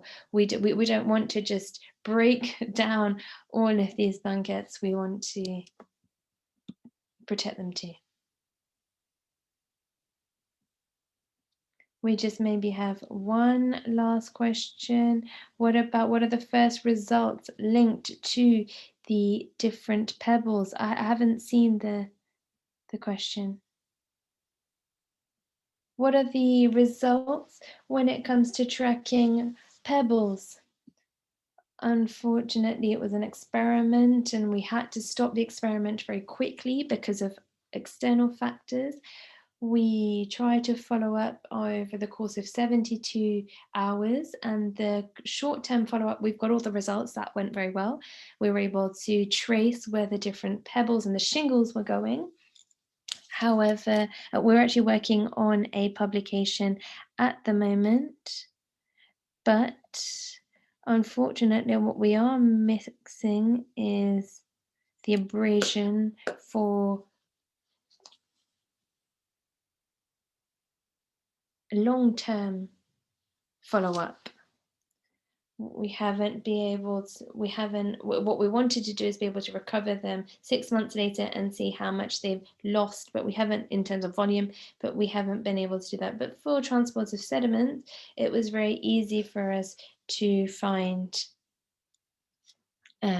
how we wanted to block this because it was very quick. I think in 48 hours, we had maybe 30 or 40 meters. So we had shingles or pebbles being moved 30 to 40 meters away from their original position. Okay, thank you very much.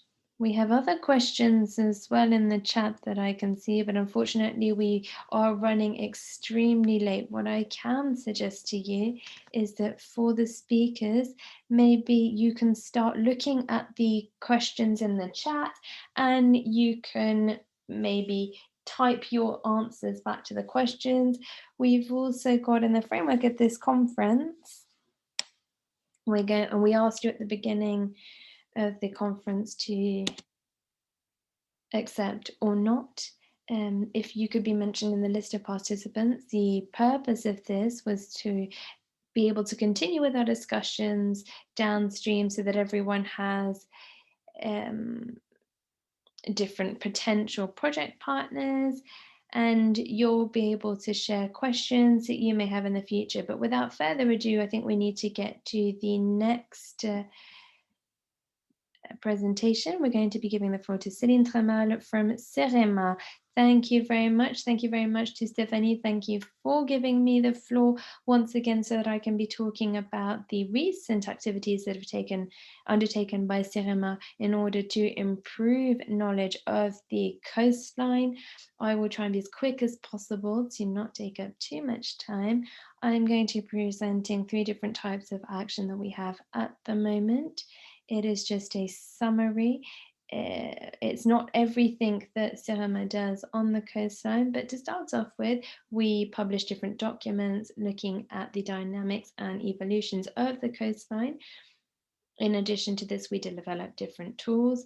An example of this would be the Rivage application or app that I will be showing you. And then we also look at calculating and making available different vulnerability indicators of the region's littoral, and we use coastline rather, and we use the Mon Littoral website to do so. You can see that we have been updating rather the different catalogues from the 1980s. We have shared 2 different leaflets. We were really looking at the Bible of sedimentary research in the region. In 2010, we decided to work hand in hand with the Ministry of Ecological Transition so that we could update these catalogues. It was no mean feat. We had to look at all of the different studies that have been done in the 1980s, update them, find documents, and update these documents as well. The PACA region, so the Provence-Alpes-Côte d'Azur region, decided to produce 2 different leaflets. The first is for the Spanish border at Port-de-Bouc right up into Camargue. I think that Alexis mentioned this morning. It's a very specific area of our region. This leaflet or this brochure is already available online, and you can find it on our website, the CEREMA website. It was published last year. There's another brochure that we've also looked at. This is going to look at the rocky coast going from the Port-de-Bouc right up into the Italian border. We're currently publishing this, and I think that it will be released fairly shortly. These 2 different leaflets have 5, or brochures rather, have 5 chapters each. To start off with, we're looking at the physiographic context. This is something that is presented. We're looking at the main aspects: geology, meteorology. what are the different impacts, or what are the different elements of coastal evolution. The second chapter looking at hydrodynamic factors, the main exogenous factors, so external factors, for example, climate change, atmosphere, ocean, waves, the state of the sea, and waves were actually very important for us. In addition to this, we've got the third chapter looking at data linked to sediments, the nature, the spread of sediment across the seafloor, the seabed, but also the shoreline and the beaches. Another chapter on anthropic activity, human activity. We spoke and we have mentioned the main cities on the coastline and the impact on the shore as well, and what we can do and what measures have been taken to reduce human impact. And the last chapter looks at the progress or the evolution of seabeds and coastlines, sediment movement, storms, and one-off natural events as well. In order to have this nutshell approach, we needed to have in-depth knowledge of exactly what was going on in order to improve our knowledge. Through these different catalogues, we have been able to identify the lack of data when it came to certain regions. I'm now going to be presenting a second tool with you. It is an app that has been developed. The app is called Rivage. It is available free of charge. You can find it on the Google Play Store. It is an app that looks at participative science. What you can do is record your pathway across different beaches. So you can walk across the shoreline, you can walk across a beach, and you're generating data that could be very useful to scientists and technicians working on this project. For the Mediterranean, you could be walking along the beach, you could be walking along the sea. Let's say you're walking between the beach and the sea. It's really that shoreline, and that shoreline is what's going to be very interesting for scientists. There may be other limits. For example, if we're looking at high seas with no beaches, maybe it's just the promenade that you're walking along. All of this data will be made available on the Géolittoral site. It is a site looking at sharing data, a site that is managed by the French Ministry and also by CIREMA, and you'll be able to find all of the different monitorings, all of the different user data and photos that have been taken on the coastline. For example, this is a photo that has been taken by a user, and we've been able to match the photo to the exact location on the coastline. Rivage is not only an app that will allow us to bank and pull together our users, but also photos that have been taken and information shared. In addition, we're trying to develop improvements for knowledge thanks to the data that has been collected. We analyze trace by trace. We have different perpendicular tracing or tracking, and this will allow us to have a better idea of the speed at which beaches or shorelines are being eroded. We produce reports for each part of a shoreline to see, okay, is the shoreline receding? And if this is the case, at what speed, at what rate? You'll see this afterwards, that we've been able to improve how this information is shared thanks to data that was collected on the Mon Littoral website. Rivage is not just about increasing knowledge, but also having in the long run, but also in the short term, on the short term as well. data that is acquired. We have high frequency, lots of people are using the apps and lots of people are generating data. We can also see variability season for season. On beaches, for example, beaches are a lot more popular in the summer than they are in the winter, and this will be very important for us in the long run. This is the beach of Sainte-Croix in Martigues, and I actually go there very often myself. The Rivage app has been funded by the Ministry of Ecological Transition. We also have other partnerships, for example, with the city of Toulon. This allowed us to write up a lot of reports looking at the evolution of the coast. We work with the Mont Littoral platform for the Provence-Alpes-Côte d'Azur region. We have other contributors, CIREMA, different territorial municipalities, DTTM, and also private contributors. We're part of networks, participatory networks, Vigimer being one of them, and coast wards as well. Our data and our photos go down very well. That's all I had to share for the app. Let me move to the next part of my presentation very, very quickly.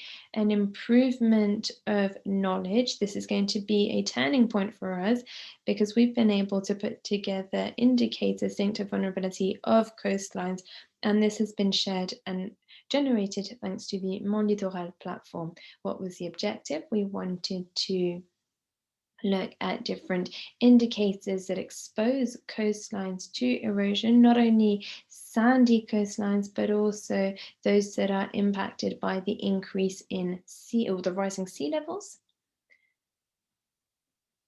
We wanted to put together this database. There were 4 phases. To start off with, we wanted to look at sandy coasts outside of Camargue, also map rising sea levels due to climate change, analyze exposure, and also analyze vulnerability of these coasts. We wanted to have a common factual baseline so that we would then be able to support consultation when it comes to better managing our coastlines in the region. To start off with the first phase, how do we deal with erosion of sandy coast outside of Camargue? We were looking at the coasts or the shorelines that were made available by different actors, and this on the Mont Littoral platform. For the Rouge du Rhône, we were able to have 10 shorelines that were observed, 9 for Var and for the Var region, and 11 for Alpes-Maritimes, which means that we really have an overview of all of the different coastlines. And I would like to thank these study groups and these study officers who shared their information with us. We were able to get local data from Vieux-Salins, from Fréjus, from Rivage, and from Porquerolles. Also, these different shorelines, this data actually comes from 1924 and 1927, right up until 2007. What we were able to do is look at the differences in measurements taken several years ago and several months ago. Thanks to this data, we're going to be able to draw up statistics, and we're going to be able to anticipate what the beaches of tomorrow will look like. We will be trying to think about what the coastline in 2050 and 2100 will look like. For 2050, we can be very we're very confident that our projections or outlooks will be spot on. There is always room for uncertainty, but when we're looking at 2050, that's not so much of an issue. However, for 2100, this is something that will be slightly less precise. It's very difficult for us to look at hypotheses and assumptions for how beaches and how coastlines will be managed in the future.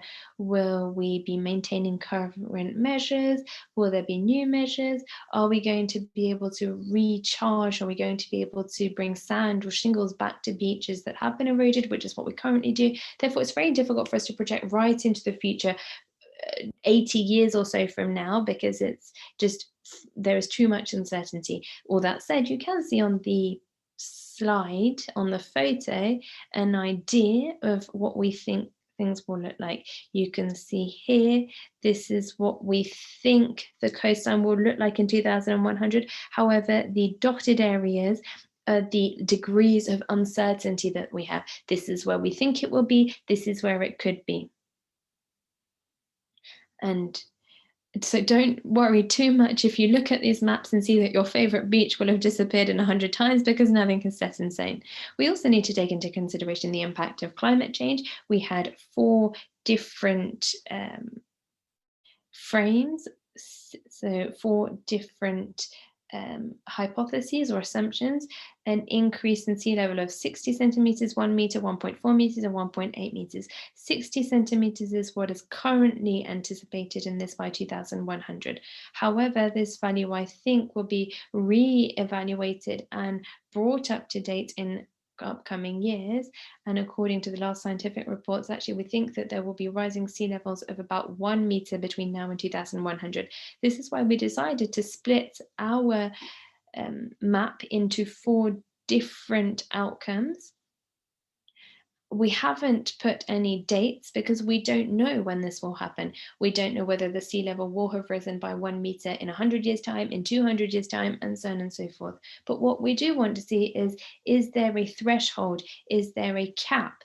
What is the difference in terms of impact between 1 meter and 1.4 meters? How many more people will be displaced? How many more people will be impacted with this? And we haven't taken into consideration storms or tempests. This is really just about static data. Within all of these envelopes, we're going to be trying to cross-pollinate our data, but also local factors. For example, you can see a picture from Occitanie.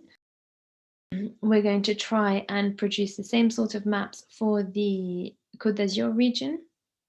And we also want to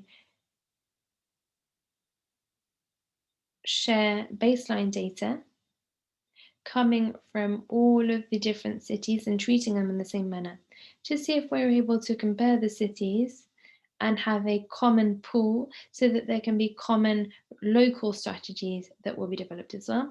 Thank you very much for your attention, and I look forward to seeing all of your contributions on the Rivage app. Thank you very much, Céline. You completely respected the time. Thank you very much. Any questions? Are there any questions on the app? So, do you also use this for photogrammetry?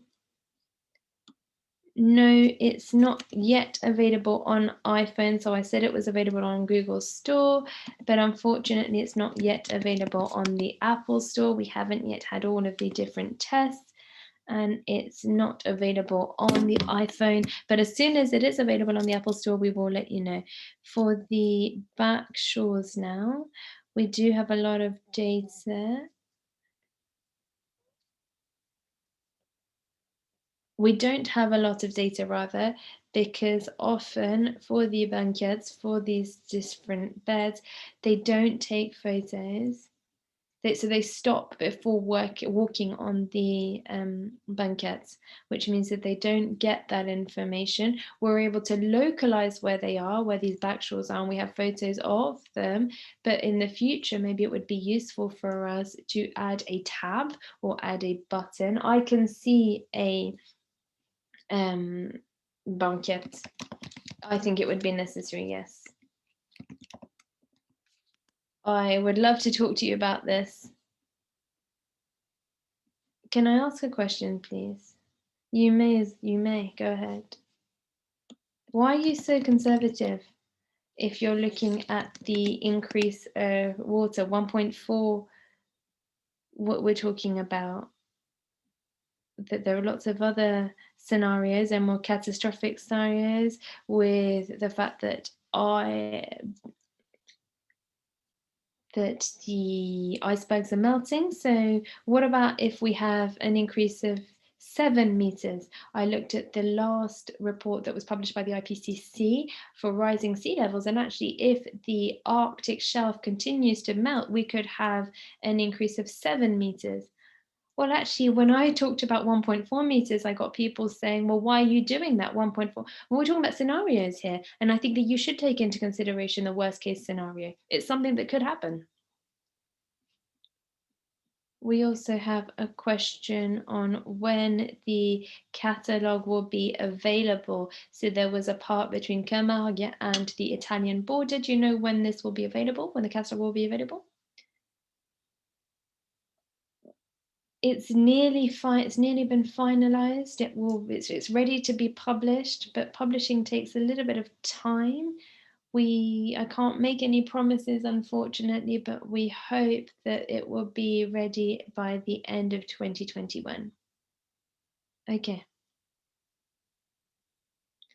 Question from Ceuta: is the Bay of Ceuta taken into consideration? Yes, it does have shorelines, and they have been referenced. And there will be information on this bay. Cool, because they are hoping to develop a strategy on their shorelines, their coastlines, and how the backshores are dealt with, and they were doing this in 2020. Maybe we can stop there for the questions. We're still running really, really late, but everything's going well, don't worry. I would like to ask Peggy Buka from Dreal to take the floor. Once again, please don't hesitate if you're frustrated. If you think that we haven't answered your questions, please don't hesitate to come back and ask us, and the speakers will take the floor as they can. We'll keep a snapshot of the chat so that we can get back to the questions. Can you see my screen, asked the speaker? Yes, we can. I'll try to be as synthetic as possible so that we can make up for lost time. The idea is to share the regional platform with you, Mon Littoral, but also talk about the framework in which this falls for an integrated management of coastlines. From the beginning of the day, we've been speaking about the platform. Other speakers have mentioned Mon Littoral. It is a project that saw the light of day after a lot of reflection. The first working groups came to be in 2017, 2018, and they started thinking about the necessity to create a site or a platform, an observatory that we call a platform, in order to be able to bring together all of the different information and actors linked to the coastlines. There have been different studies of configuration.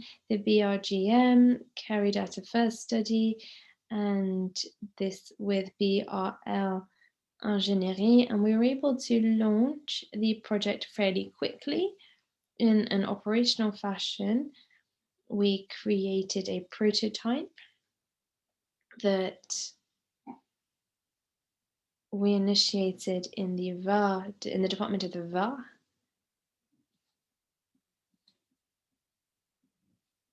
We were able to develop this on a smaller level before going to a regional level.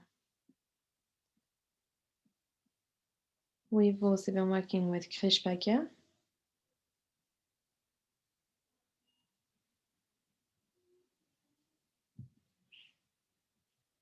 We also want to be able to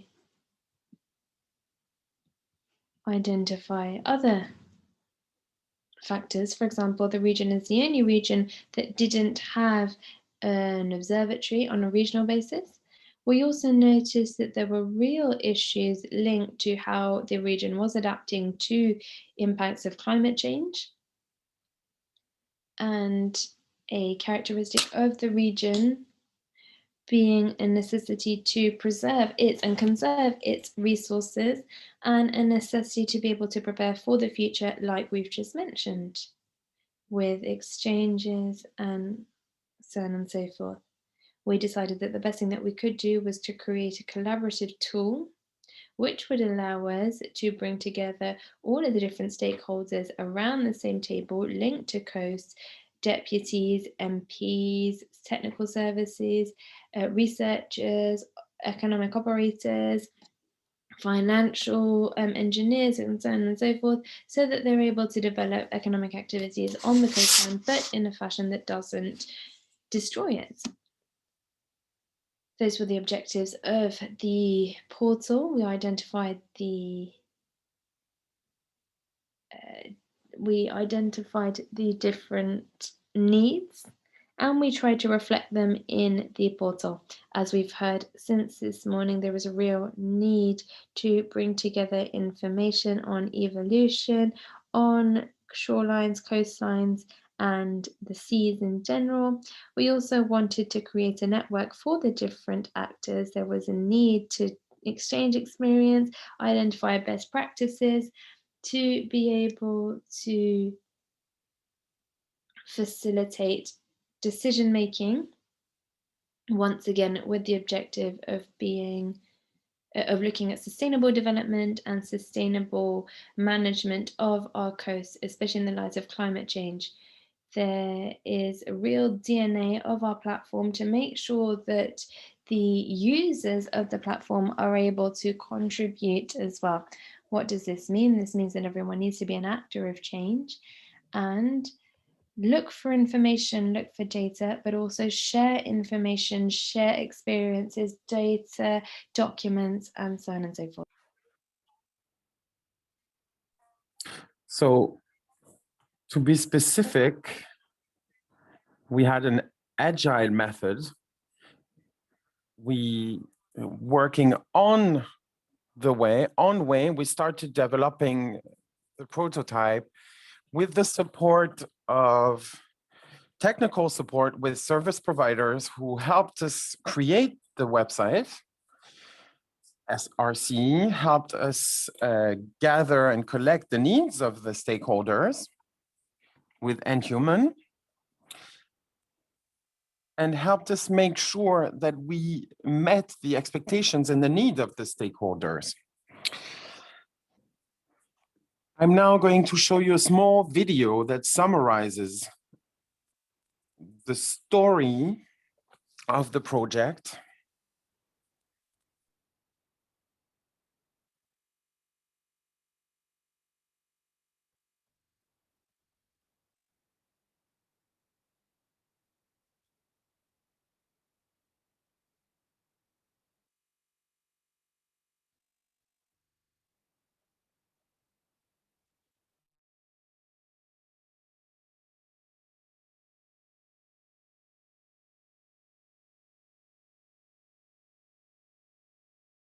You need to stop sharing your screen. Yeah, it didn't work.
I'm going to share my screen again.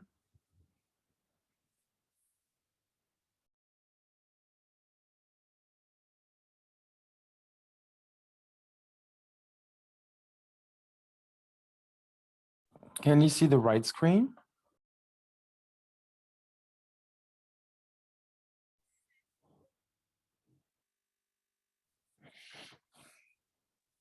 We saw your PowerPoint. Now you should put it in full screen mode.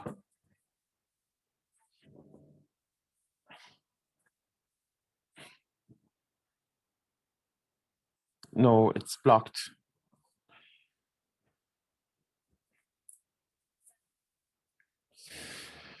It's okay.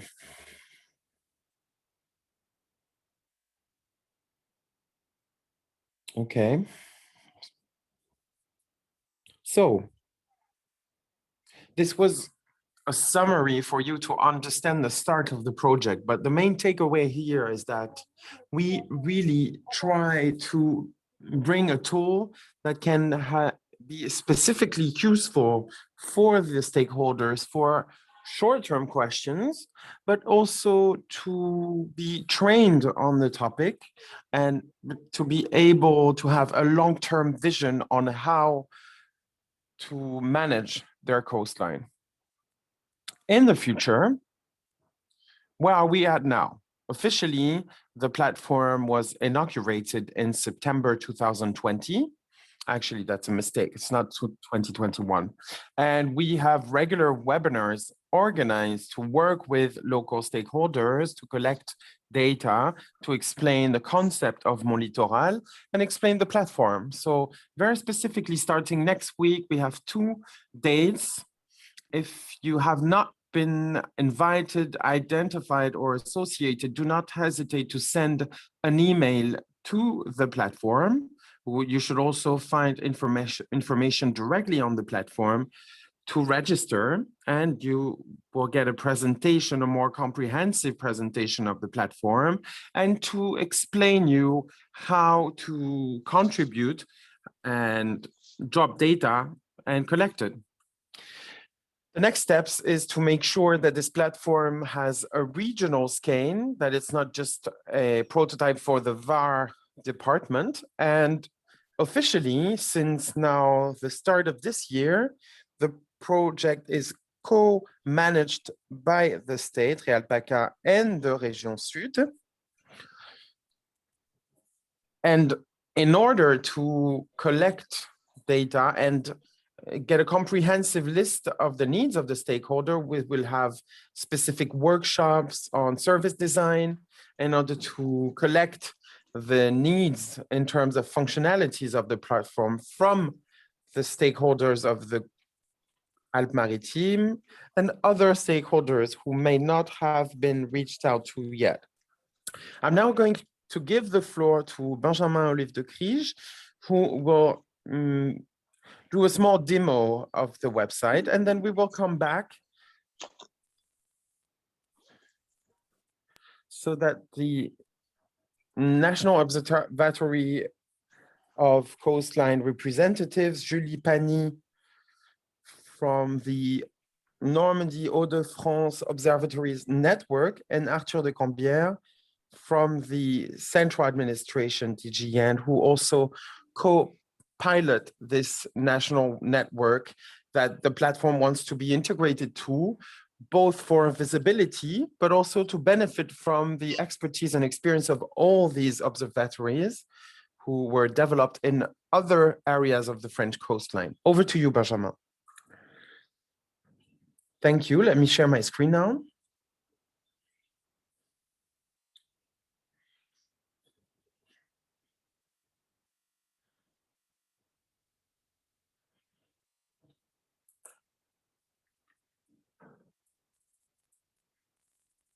I'm not sure you can hear that works next to my office, so I'm going to do a quick presentation of the website.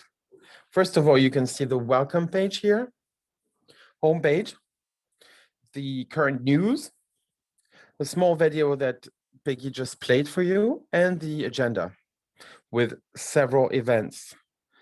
First tab presents the platform through its partners, history, and the story of the project. Another tab for the presentation of the coastline of the region, including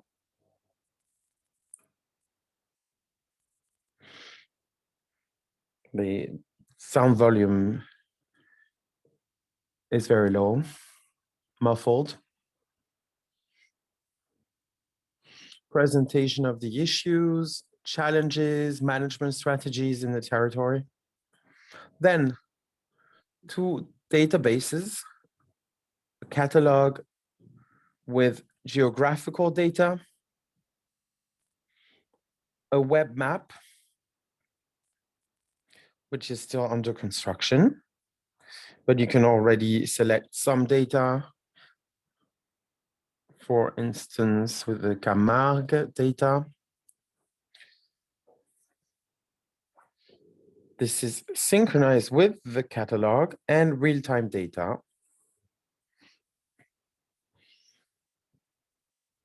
Another catalog is focused on documentary data with articles, studies, reports, some pictures, some maps, and other references, websites. Then there's a project tab that will gather all the ongoing projects, completed project with feedback, because the platform wants to be a feedback platform too. And then a tab for tools with participative data, applicative data, the app that was presented by Céline Trémat earlier. And there is also a professional contact book, which is still being developed, in which you can access all the stakeholders of our network. Then, if you want to have a global search, you can use the search browser through this search bar, which will gather documents and maps. Thank you. Over to you, Peggy.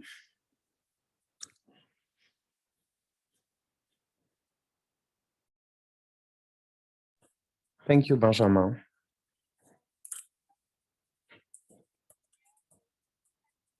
I'm going to give the floor to Arthur de Combière and Julie Pagny. If you are around. So you are going to share your screen yourself. Perfect.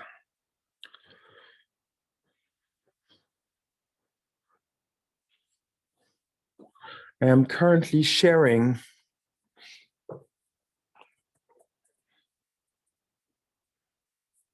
It should work now. Hello, everyone. So I guess you can see me and hear me.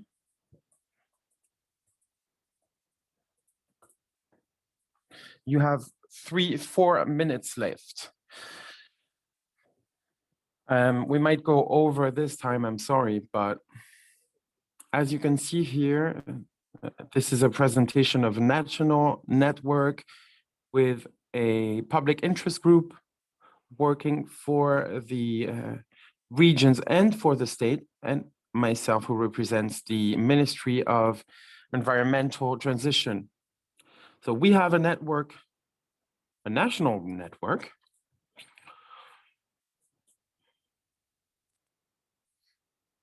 So very quickly, just a reminder and an explanation of how the national network works. It was created after more than 10 years reflection on the need of a national network with all the stakeholders who generate data around the coastline. This was born from the Grenelle de la Mer, which took place in 2009, 2010. I'm saying it for our colleagues from other countries who are listening to us, this was a very important moment for us. And this fed the adoption of a national strategy for the management of the coastline in France. This created a structure for this work to gather observatories in 2012. In the 2015-2017 action plan, it was highlighted the need for a reflection around ecosystems and a work gathering all the stakeholders. In this framework, as part of this framework, we have included observatories and the ministry who wanted to get a national charter. Could you please speak louder for the interpreters because the volume is very low, so it's very difficult for them to hear you and then translate into English. Okay, apologies for this. So, the National Network of Coastline Observatories has a national charter explaining the network, explaining the criteria to take part in the network, the objectives. My colleague Julie Pagny will present this in a moment. So we have a dedicated website. And I think that the website done in the Littoral PACA project was very well done. And as you can see, we are in line.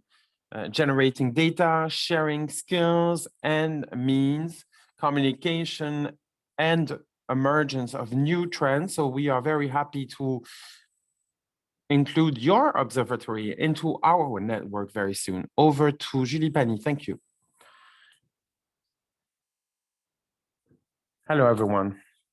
Thanks for having us in this webinar. My name is Julie Pagny. I'm director of the Normandie Hauts-de-France Coastline Observatory Network, created in 2010, led by Normandie Hauts-de-France regions, the state, and observatories. We have reached the national network in 2016. That's a great project that any person or representative member of an observatory could be interested in, whether they observe or collect data around the production, generation, treatment, and broadcasting of data around climate change and coastlines. To date, our network gathers 23 members, structures of quite a varied range of nature, national public establishments, BRGM, CEREMA, but also local observatories. So we are very much in the field, and we gather observatories such as the Aquitaine Coast Observatory, the Observatory of Corsica, Normandy, Hauts-de-France, Pays de la Loire, and others who are currently joining us, and the state services, so the ministry and regional state services too. With regards to the governance, the national networks works on a regularly changing presidency, working closely with the ministry and a local observatory. Last year, the Côte d'Aquitaine Observatory was chairing the network with the ministry, and this year we are chairing the network, promoting this national network in the regions as we do today. With regards to the principle for membership, it's a free membership at no cost.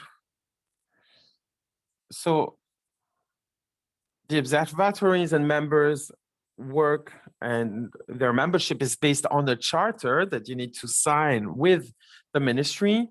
And today we are very much satisfied that we have a very dense network since the national network was launched, covering the whole national territory with, for instance, in construction observatories in the Région Sud, but also in the outmost regions in the Caribbean, Martinique, for instance. In 2019, the Corsica Observatory, also Literalis Observatory joined us. So that's 6 more members. Last year we had 3 new members. So the network is very lively.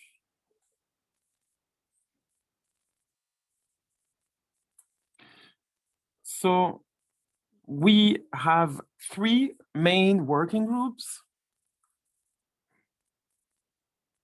Today we will present you 2 groups. we have a working group around valuation and promoting the work of the observatories. This is co-chaired by the Côte d'Aquitaine Observatory. As it says in the name, the working group is here to promote the sharing of knowledge, strengthening the visibility of the observation structures, and to get an understanding of the data they generate, and to identify the needs in terms of research and innovation.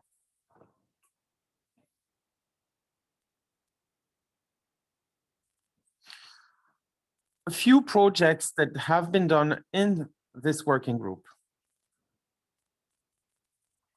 A collaborative space was created in 2019, helping all members to contribute in their working group. We also created a forum to structure feedback. Each member should be able to contribute to the forum into the national network. The creation opening, that was a very big moment when we opened the mapping tool. This took place in June 2020. And we also have Conti forums that are created over time. One includes how to create an observatory in an area when there are none, how to communicate with what tools. So this is for the promotion working group. With regards to the data-focused working group, strategies to collect and communicate data, we managed this working group since the start.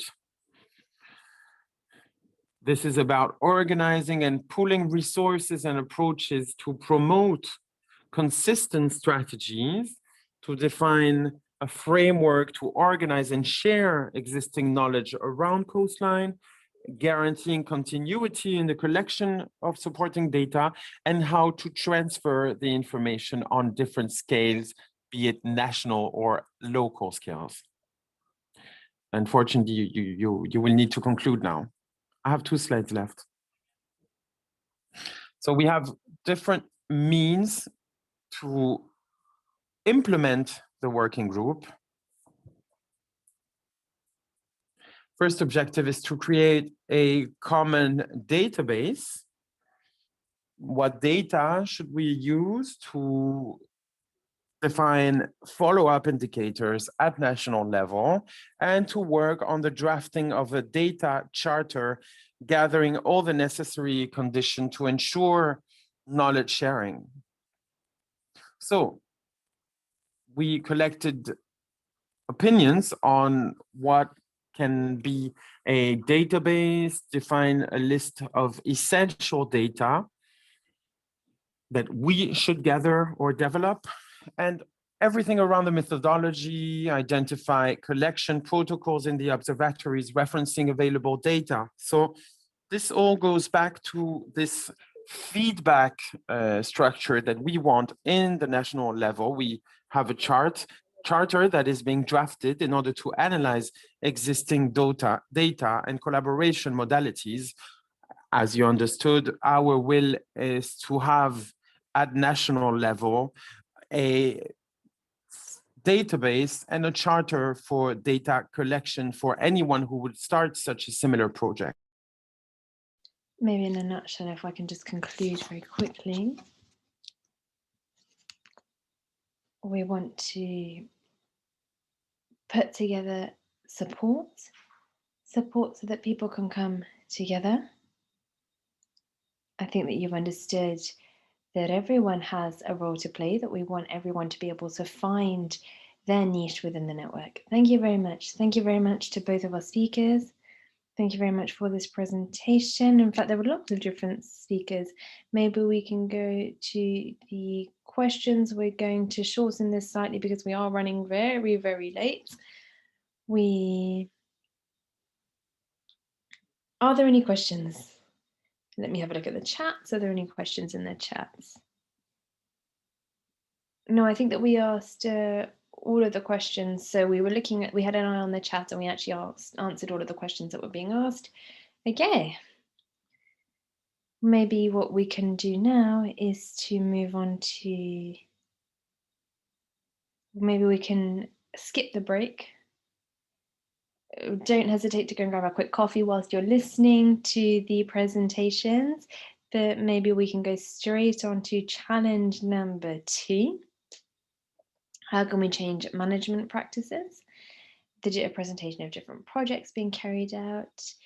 It's my turn to share my screen.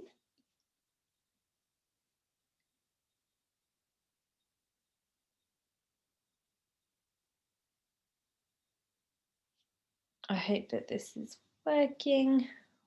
This is from this morning. Apologies. No coffee break, unfortunately. And I would like to give the floor to Olivier Herloury from Création. He will be talking about a project. We're looking at challenge number 2, how do we change management practice? How we're going to look at how we can look after the Posidonia banquettes, so the back shores. Mr. Herloury, you have the floor. Good morning, everyone. Thank you very much, Stephanie, for giving me the floor. I'm going to be sharing my screen with you as well.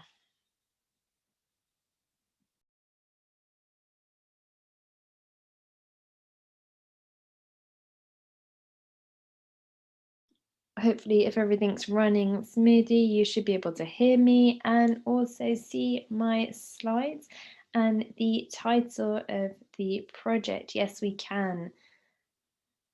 Once again, thank you very much for having invited me to take the floor. It's very interesting for me. On my front, I'm going to be talking to you about a project that we have at Création. It's towards an innovative management tool for the Posidonia backshores. It's a project that is funded by the Minister of Ecological Transition, and DREAL is looking after it. It's something that has also been put forward by the Mediterranean Hub, bringing together lots of different partners, the BRGM, different communes, Saint-Maxime, Roquebrune, labs as well, the lab in Drôme, IDGE, Eco-Diagnostics, universities of Montpellier, other universities, other organizations through the network. To start off with, what is the context? I can go through this very quickly because we've spoken about this morning. You know this off by heart. You know what the state of play is. You know that there are lots of different impacts, negative impacts on climate change, and that we've got higher horizons by the end of this century. As has been mentioned, rising sea levels. The French state, amongst other states, has decided to roll out national adaptation plans in order to better protect their shorelines against rising sea levels, but also to look at efficacy and how efficient the different management practices are. To start off with, we want to look at limiting artificialization, how do you maintain biodiversity, and then going hand in hand with how do we maintain ecological function for the Mediterranean systems. It's the Mediterranean specificity that brings us together. And we've got Posidonian backshores. I don't know if you know this, but actually since last year, the backshores have been classed as a vulnerable ecosystem and they are threatened, and this under the UICN, they're recognized as a soft way for us to fight against erosion. And at Création, we have expertise on the issue. We've been participating on this for several years, looking at the study of practices with the Scientific Council and also with the AFP. We have a study looking at different practices, and this has allowed us to, and on the right-hand side of the screen, you can see the grid, a matrix that was produced looking at the different practices that have been put into place in order to protect the banquettes of the Posidonian banquettes or backshores. And this matrix can be perfected. We realized that we had a lot of empirical data on these aspects here.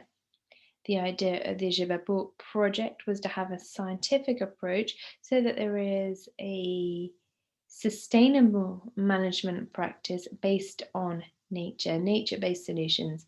We've had lots of different studies that have been undertaken over the course of the past 10 years, and the mille-feuille technique, so the 1,000-layer technique, is to cover these backdrawers with sand. Can we evaluate the efficacy of this technique? We thought that it was the best compromise, a better costs and services relationship, and also protection. We're looking at a pilot study where we're comparing, and we started this just before COVID, natural banquettes and then these mille-feuilles, these 1,000 layers. We tried to put ourselves into the shoes of a management system, and we decided that we needed to find a compromise. The species are protected, even the dead species of these banquettes are protected. They also want to protect the shorelines.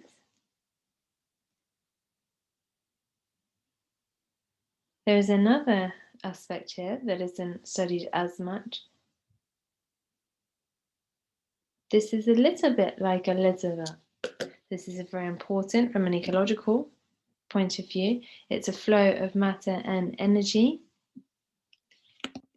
towards the dunes or to the shore. And the last part, if we're thinking about those who manage visas, what is the tourist value if you have these banquettes and if you don't have these banquettes or these meadows? We're looking at these 4 aspects. In order to do so, there are 2 beaches. You've got Saint-Maxime, and you also have the eastern parts and the western parts. Another beach that is a little bit more built up.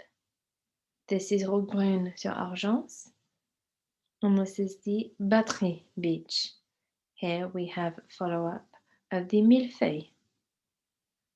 I can't really go into all of the details in just 8 minutes, so I'm just going to talk about 2 very important aspects. Follow-up on erosion and dynamics. This is done with BRGM. In a nutshell, it's how you can see these cameras. We get them in real time, and this allows us to understand the dynamic of banquette formation.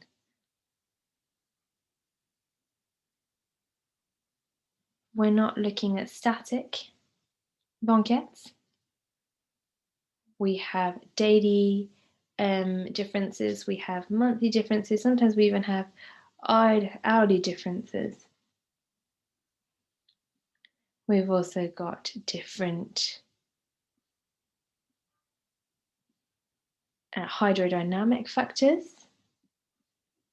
We can understand the strength of waves. We're looking at that we don't know how long that these graphs, how long that this will last. If you look at the black parts, this isn't very important. We've also got these little symbols. Okay, 1 minute, I can hear the cow. And the little symbols.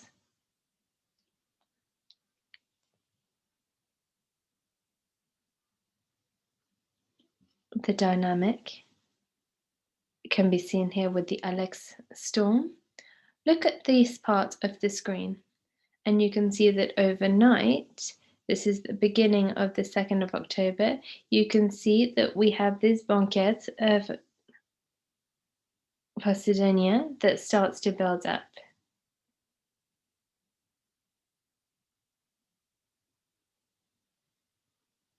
Another aspect is that there's a very important role. We take samples every 2 months from these layered banquettes and from this layered deposit. We're looking at bacteria, we're looking at mushrooms and fungus and vertebrates that are going to decompose the seagrass or the sea meadow. We look at the differences. We also look at the characteristics of physiological or chemical characteristics so that we have these types of results, so that we can analyze bacterial communities. And after the millefeuille at the beginning of 2020, we realized that these natural banquettes and the millefeuille, so these 1,000 layers, you can see that there is actually an overlap between the different circles.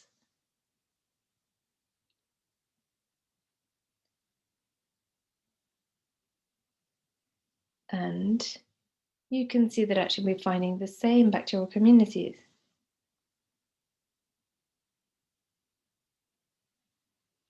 We can find the same sort of bacteria on the sandy part, so the foreshore. But this is logical. If we look at the Camargue beach, this sand came from elsewhere, and that's why you've got the differences between the sand that was brought from other beaches and the sand that's naturally found on this beach.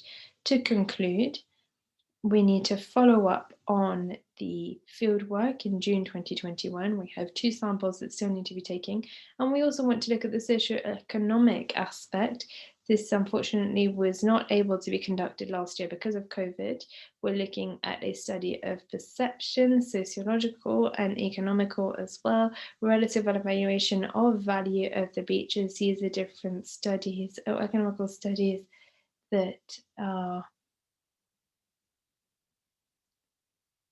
going to be looked at, and we can also look at how often these sites are visited.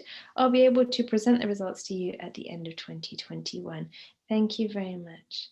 Thank you very much. Are there any questions? I think that there are a couple of questions.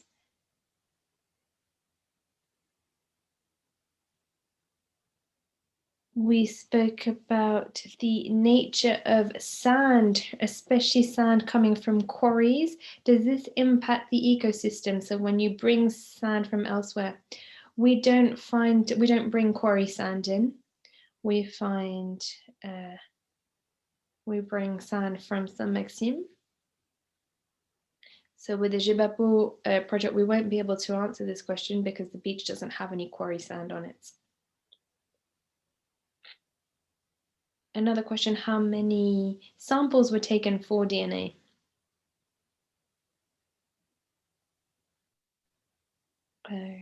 Good morning, Francesca. 3 per structure.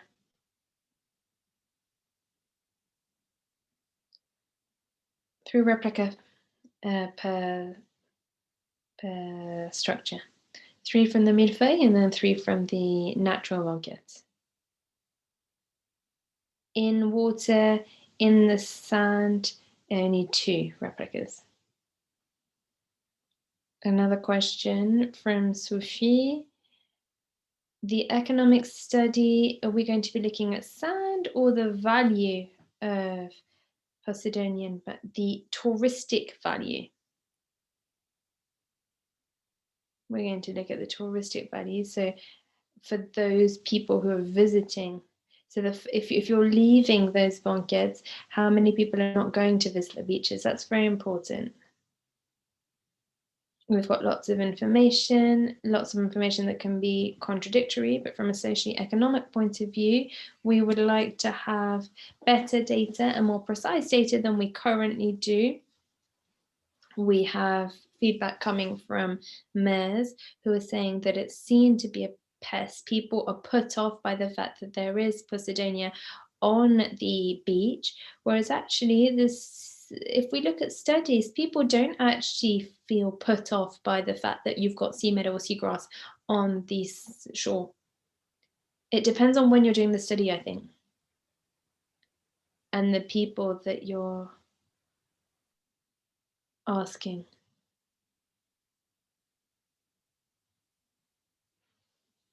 we have a third part. What is the value of this? What is a value, and what does this change for us? We're slightly east to the Alpes-Maritimes.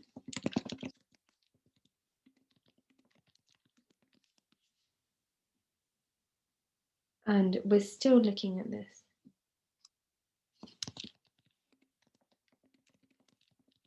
What is a slight issue is that for us it starts at Théoul and finishes in Menton. And then you've got Monaco. I don't know if you've heard of Monaco, but Monaco is slightly in between. It's very interesting for us. There are lots of different questions that I could maybe ask Mr. Sigogny to respond to.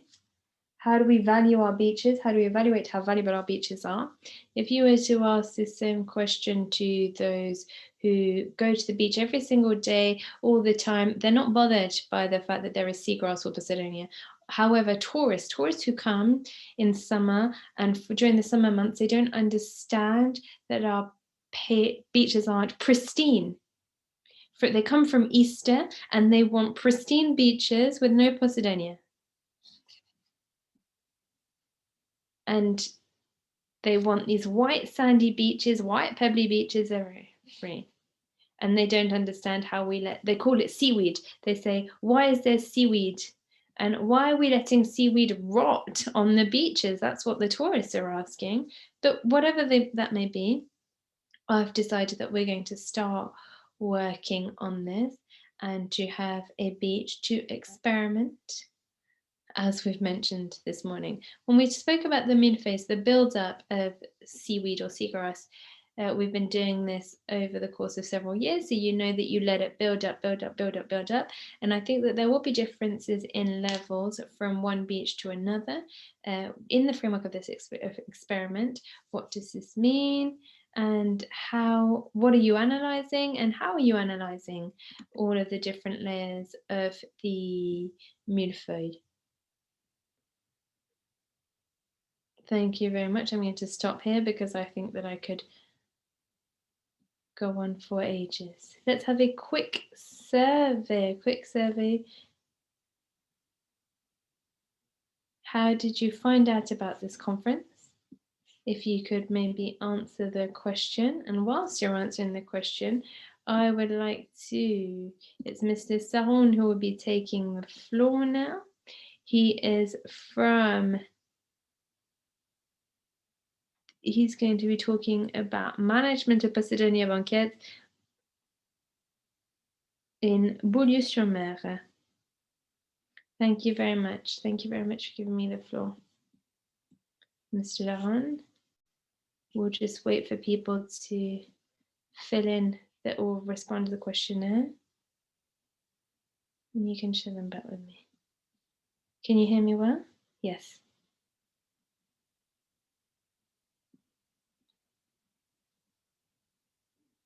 Can you see my screen?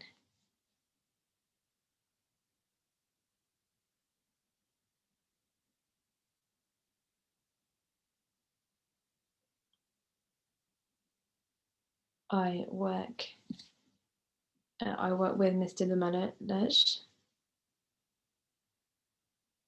He did the presentation on the drone.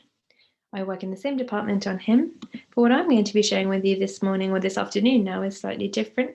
I'm going to be talking about how we manage Posidonia banquettes in the Petite Afrique and Fourmi beaches in Beaulieu-sur-Mer. We worked hand in hand with the commune. We exchange information with them. We have two sites that are completely different in their management. We've got the Petite Afrique beach and we've also got the Fourmi beach. We're going to start with the Petite Afrique beach.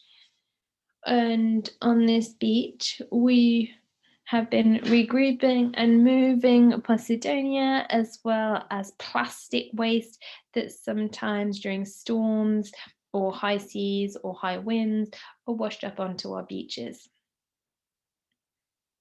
We get rid of the waste. And then for the Petite Afrique beach, We also move Posidonia from you can see the orange area. We've created a pathway of Posidonia. This is an area that is affected, and there is, sorry, can you maybe put your screen on full screen, please? We can't see your screen very well. There we go. Wonderful. Okay, it's too small, yes. Okay. Wonderful, much better. Thank you very much. To start off with, as I mentioned, we group all of the different Posidonia together and we move it away so that we can move it onto the orange part of the coastline that you can see. We've created here this pathway. You can see the different tractors or the different types of machinery that we use. And on the right-hand side, you can see the results of this, the little pathway that has been put into place. As I mentioned, it's part of the coast. There's not that much Posidonia in winter, it's mostly in summer. So in winter, actually Posidonia protects against erosion. It's like an additional layer that protects the coastline. This was for Petite Afrique, and now let me move to the Formie beach. This year we have been trying to change management of Posidonia leaves. We don't have the same amount of space. Therefore, we're trying to deposit Posidonia leaves out at sea. In order to do so, we've been working with the commune in Beaulieu, but also with the DDTM, so with the state.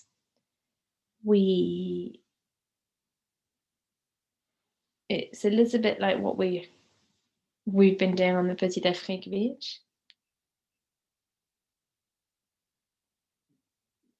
We filter out any plastic waste, any other waste, and we move the Posidonia leaves to one area of the beach.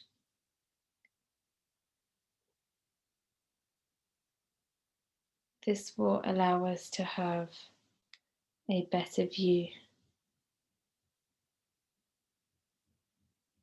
of what's going on. We have big bags of Posidonia leaves, as you can see. We take them to a barge, a loading dock,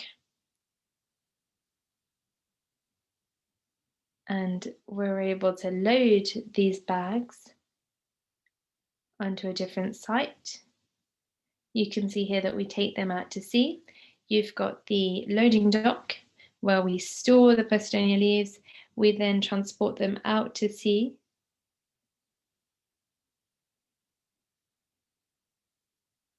And we try and ensure that we aren't disturbing or damaging anything in doing so.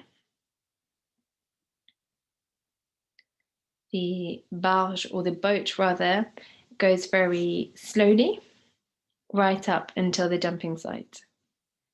This is very important for us so that we don't cause further damage to any seagrass or sea meadows.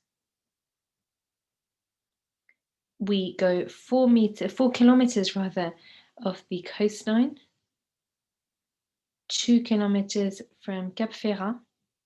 It's the site that we chose because we have significant depth.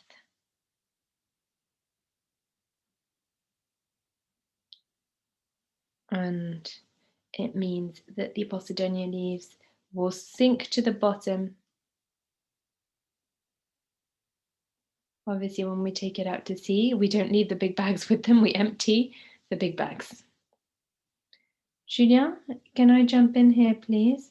For the site that you're showing, I'm sure that you've done this, but please don't forget our friends, our fisher friends. It's a very sensitive area for them as well. Yes, we do. We work with the with Natura 2000, and we work with the fishers so that they know how long our activities are lasting and exactly what we're doing. So if ever there is an issue, they're able to share this with us and talk about the fact that they need that if we need to move the dumping site slightly, we can do. I just wanted you spoke about Natura 2000, so thank you very much. It's very important for me.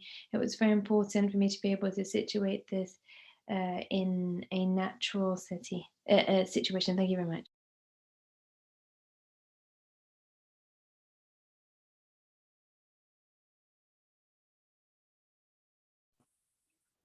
So we worked with our colleagues upstream so they could provide comments to help us protect the environment and change our processes in order to be in line with the Natura 2000 site. The state has actually increased its measures by asking Natura 2000 for their opinion if this has not been done upstream. We got to work with those colleagues upstream for this project. So these are the two management methods for Posidonia in the Beaulieu municipality. If you have questions, do not hesitate. Perfect. Thank you very much. You respected the allocated time. Thank you, Julien. Questions in the chat. So let me check the questions. We have questions around the impact of the loading in the canyons, in the submarine canyons.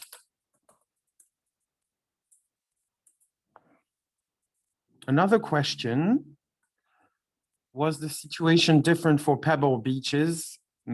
Posidonia naturally dries.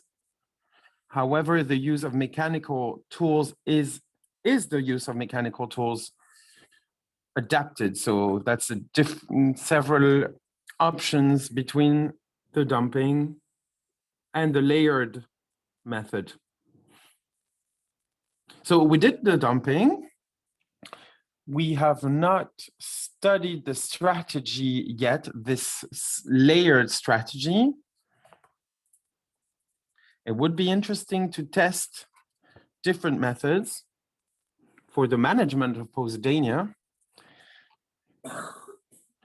And for the naturally drying Posidonia on pebble beaches, it's slightly smaller than pebbles in Beaulieu. And they are really at the tip of water. And with the waves, they stay quite humid for quite some time. Now, in comparison with sandy beaches,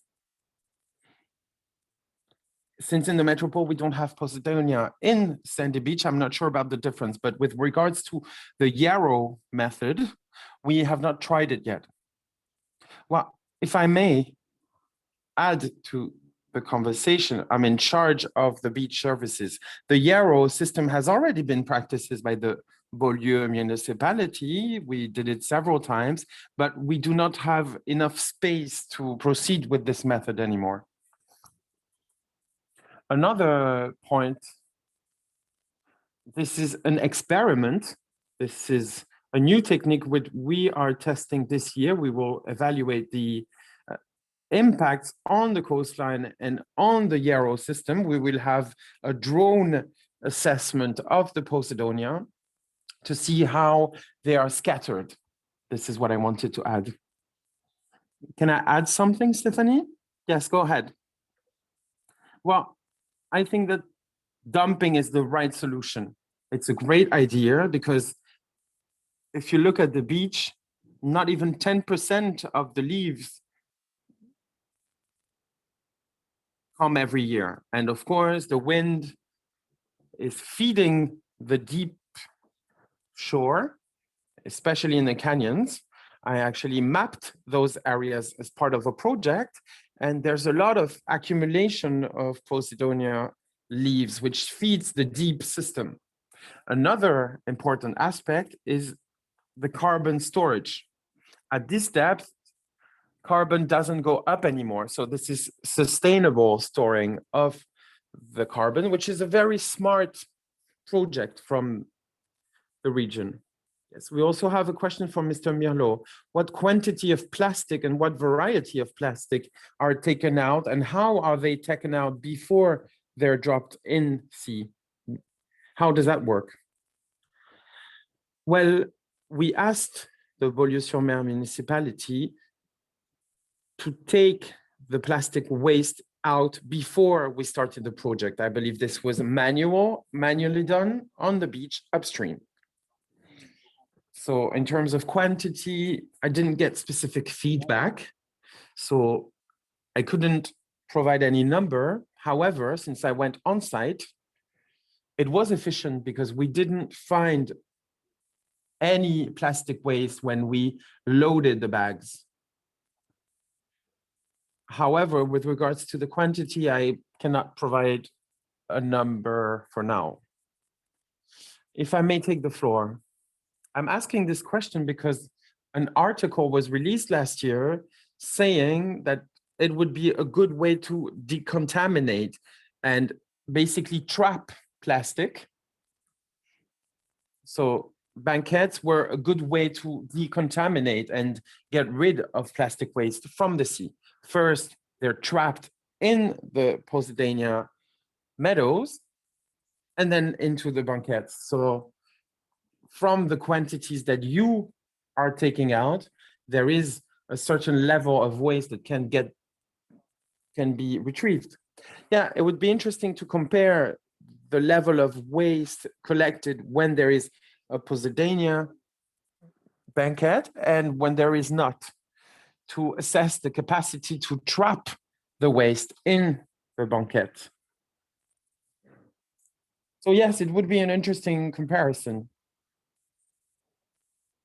But as Mr. Bonin said, it's the first year we're doing this, so we will only get feedback on the dumping later to know if the Posidonia were scattered around the surface.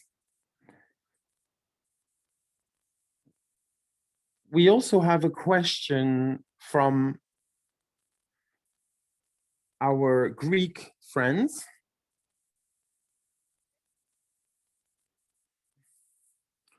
What about the cost of this dumping in the sea? Is it cost effective? Our partners from the Balearic Islands are also interested in this question. So, is it cost effective? Well, it's more expensive than the project on the Petite Afrique beach. Here you can see the budget, and we collect the Posidonia, we transport it then. So of course the cost is higher. However, given the quantities that we have in the Fourmi beach, it's expensive, yes, but it's an efficient method to manage Posidonia while trying not to go against the environment and the ecosystems. Of course, the method number 2, which is to take them and send them to a waste site, would be more or cheaper, but it's not environmentally friendly. So there is indeed a cost. A clarification, I mean, this is interesting in terms of cost. For dumping, I heard about 170 euros per ton. Yeah, that's the budget, right? Yeah, correct.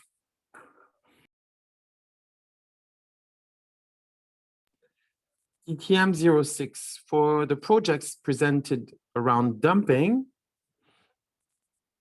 could you give the numbers again? The connection was cut. 80,000 euros for 500 cubic meters. That was in the case. Was it cubic meters or ton? Because our cost is per ton. That's the payment for the contractors. And let me calculate this quickly. I'm sorry, I don't have the numbers in front of me and I'm not very, my memory is not so good. Well, in that case, maybe we can discuss that later. Yeah, that's around the average of cost, 80,000 euros for 500 tons rather than cubic meters. Knowing that the Posidonia leaf density is not very high.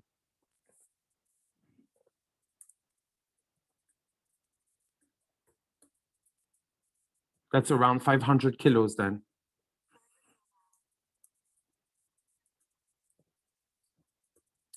We are going to stop here so we don't go over time, but we should maybe continue on the chat. We have a good few questions, so if you don't mind answering them by chat so we can move on to the next presentation. Let me remind you that the Beaulieu site is a pilot site with 2 beaches, part of the POSBIMED 2 project. Could you now stop sharing your screen, please?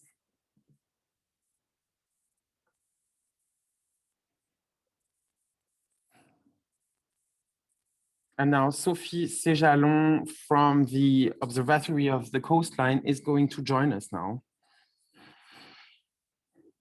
Sophie is going to do a presentation around the re-naturalization of the coastline. Can you hear me? Perfect. So the Coastline Observatory's mission is to protect the coastline from artificialization. When the conservatory acquires territories on the coastline, they are used as a tampon against the risk of erosion that we mentioned earlier. This is the case for Les Vieux Salins d'Hyères in the Var department. This was acquired in the early 2000s from the Compagnie des Salins du Midi, who stopped their activities in the region. On this side, we are lucky enough to have a Posidonia meadow that you can see on the bottom left part of your screen, which is a barrier against erosion, an extremely efficient one. It's actually quite surprising when you look at the air pictures that we have since the 1920s, showing the evolution of the coastline, showing some small erosion pockets that were accumulated when we see breaches in the Posidonia meadow. So there is clearly a link between the Posidonia meadow and the coastline erosion. We feel that this might relate to the war as well, because there are some circular pockets also due to leisure ports.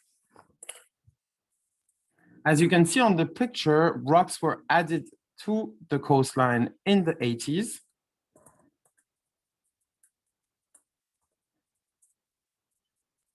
We decided, or we were wondering whether to take the rocks out or sur to cette keep diapositive, vous the voyez coastline quelle a as été is. la stratégie qui a On été de this dire, bien, voilà, le presentation, littoral, the est-ce que vous voyez ma strategy souris? was to decide whether. Oui. Yes, can you hear Donc, me? ce littoral a été... Rocks were added up until this red line you can see on the presentation. This created an erosion cell where you can see, you can see it on the picture, which is quite usual. The sea adds pressure and erosion. This erosion cell was created in a strategic location of the site where there is a canal used to feed water into the whole area. So we decided to move this erosion area onto another part of the site in order to keep this tool for the water to circulate. We decided to take the rocks out.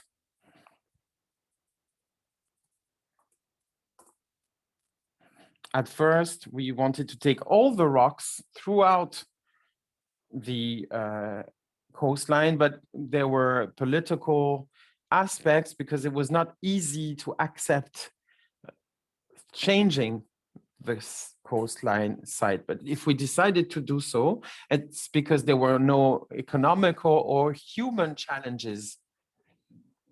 In the past, the planning was aiming at protecting the salins, but now there is no salt production anymore. These are natural spaces, so we can completely change this part of the coastline.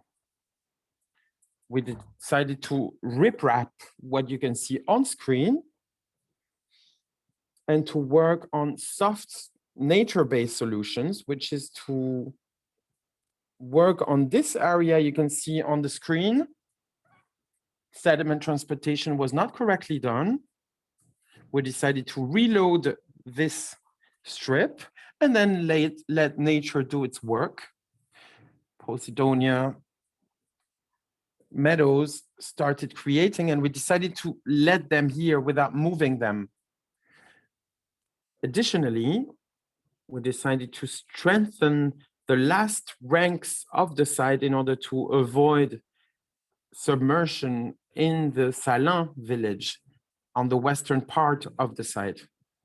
Here are a few pictures of the works done on the site in 2019 and 2020 under the management of the Conservatoire du Littoral, and then the Métropole Toulon took over in 2020. As you can see here on the right, these are the dunes strip strengthening works. Sand was important from two parts. We made analysis, chemical and granulometry analysis, and we decided to take the sand that had the closest granulometry to the one on the site. So here you can see reloading of the dunes with the implementation of 3 kilometers of ganivels in order to retain the sand through the action of the wind. Here you can see pictures of the rip-wrap works. The state was really bad in 2019. As you can see the pictures in October after a small storm that took place. You can see that the Posidonia banquettes are being created over time and after storms, and during the winter, you can see the evolution of the beach with the banquettes who are here to naturally protect the beach. Another picture from the rip-wrap works on another part of the site on screen now. Of course, this fragilizes the pine trees that are right behind the beach. We had planned for that, of course, and we are cutting trees once they have been fragilized. But you can also see that the beach is getting broader right after the rip-wrap is done. Sediment transportation is working better, and you can see a more natural profile with banquettes that start creating, and the beach is getting broader when you move from the part with the rocks. So this is a picture of the rip-wrap that was done in 2020. In addition, we have created a path in order to anticipate for possible submersion phenomena. We know that for a few days during the year, it can create issues. So we have created a path.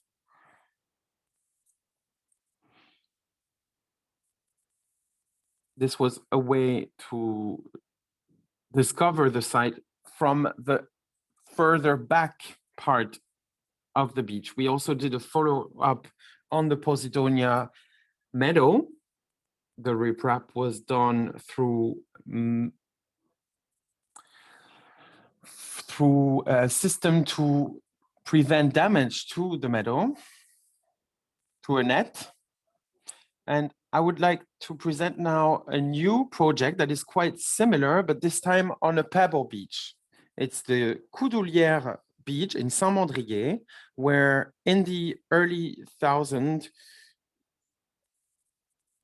a project was done, as you can see at the bottom part of the screen. Up to then, the cars would park right next to the beach, and the project is to take the parking lot away from the beach in order to re-nature the beach. Here is a graph of what we plan on doing. Here you can see that the parking lot is completely taken out outside of the site. And on the right here, you can see the project that is going to be implemented. The studies are ongoing and works should start in the fall of 2022. Here is what we expect to get with the before and after view. As Alexis Stéphanian said at the start of the meeting, these beaches face very little erosion risks. This is why we were able or will be able to rewrap the beach. Of course, the conservatory owns the back of the beach, so should there be submersion, then it would be okay because we have the tampon area protecting in the background. Thank you very much, Sophie, for these examples. So we went from management modalities to examples of structuring projects to renature the beach. Now, I'm now going to invite Benjamin Cully, representing the Grimaud municipality, for the Saint-Pons Beach project.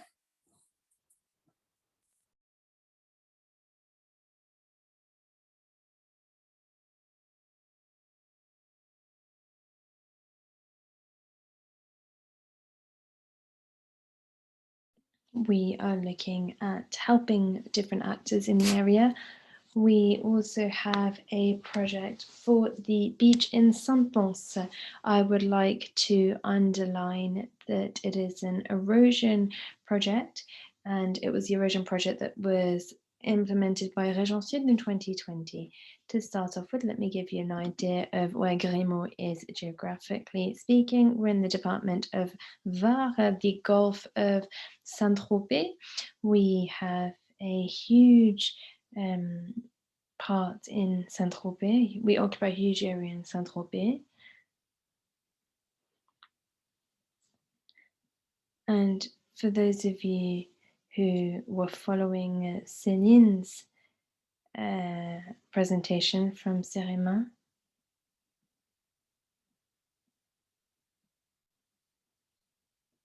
you can see that we realized that the beaches in this area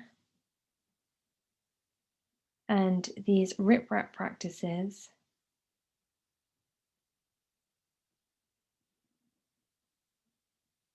have always been in play. We saw that there were impacts in the 1930s, and actually this coastline has been changing since then because of erosion. If we look at the interregional level, I've taken the graph that was produced by Cerema with the national indicators for coastal erosion, and you can see that there is huge erosion in the Saint-Tropez region. The Department of Var went one step further, using the same tools that had been used by Cerema in order to continue this work. There on the screen you can see the evolution between 1998 and 2014. I don't know if you can see my mouse. I hope you can see my mouse, but we've got a site of erosion that is very flagrant. This is just after the jetty. We've got a very classical example of erosion.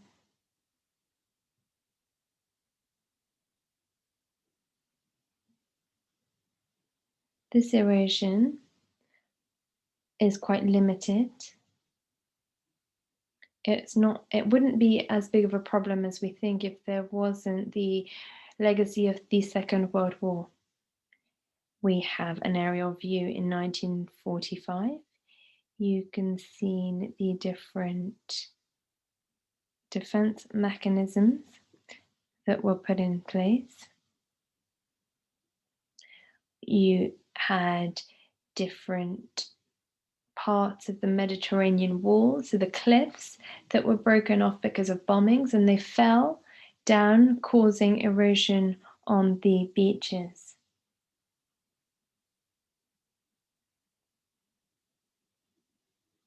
It isn't a method that is very efficient. However, we unfortunately often find debris, ammunition, and fragments of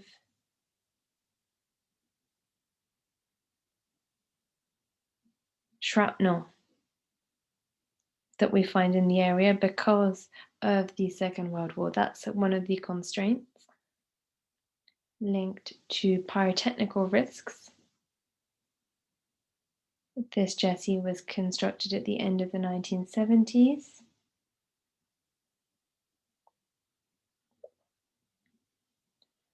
The Rolf storm hit in November 2011. The other photo is more recent. It dates to November 2019. And you can see that actually there are still pyrotechnical risks. We could confine the risk. What does this mean? This means that we could look at even more riprap on the beach.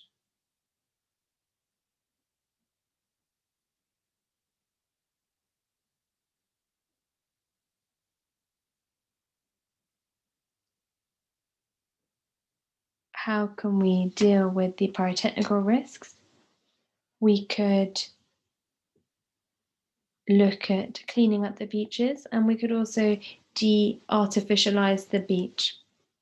Because as you can see that actually the dike has broken away from the shoreline. We don't unfortunately have more technical elements to share with you. The new regulations only came into play on the 11th of March. Not only are we looking at getting rid of bunkers, getting rid of shrapnel, we also are trying to be innovative and think outside the box to dissipate energy. And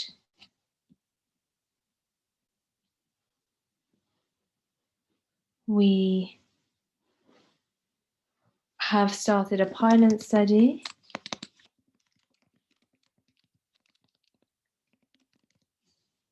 we put into place artificial walls, but we want to go one step further from an environmental point of view so that we can put into place an artificial reef, but someone else will speak about this in further detail over the course of the next few months.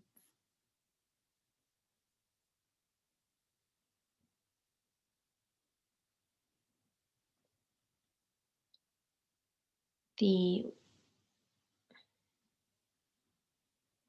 do have sea meadows that actually are playing a very important ecological function.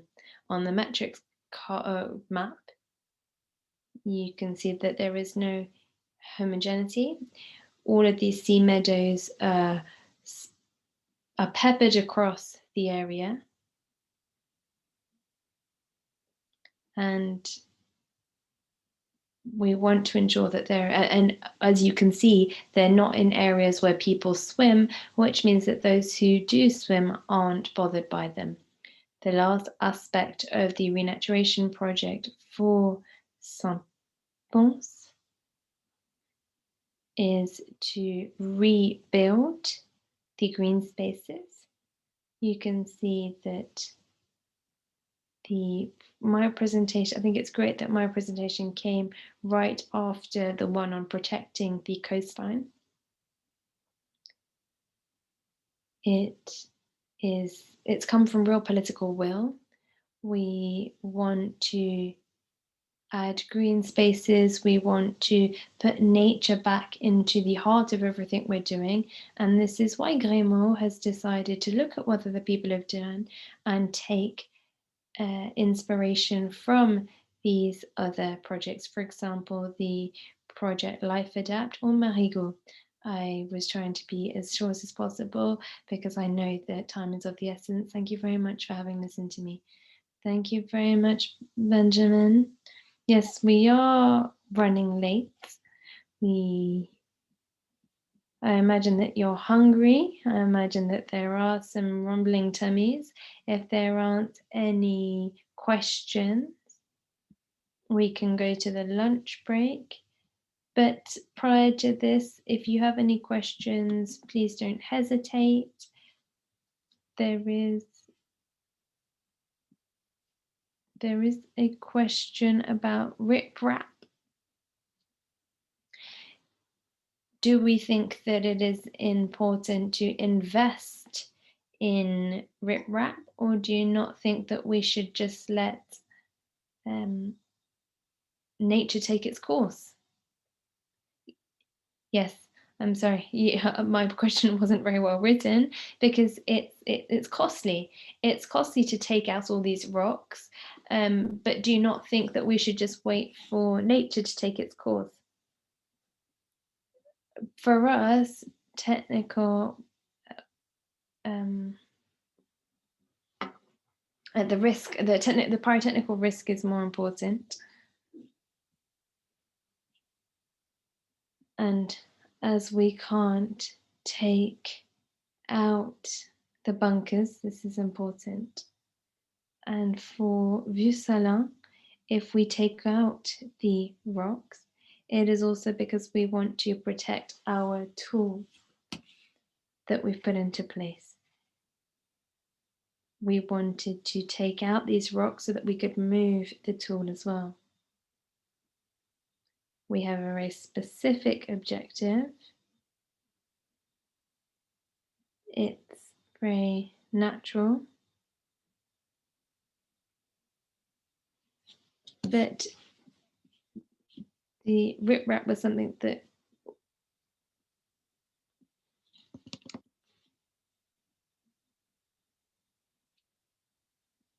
when people are trying to swim, unfortunately, if there are rocks there, every time there is a swell, we have a lot of rocks, we have swimmers who get injured.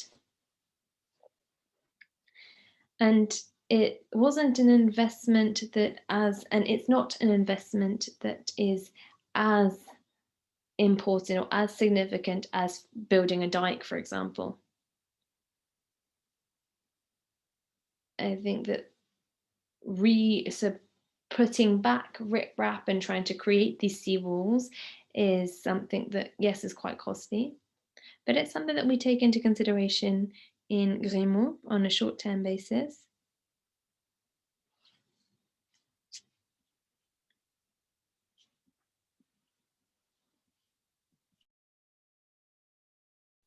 Okay, thank you.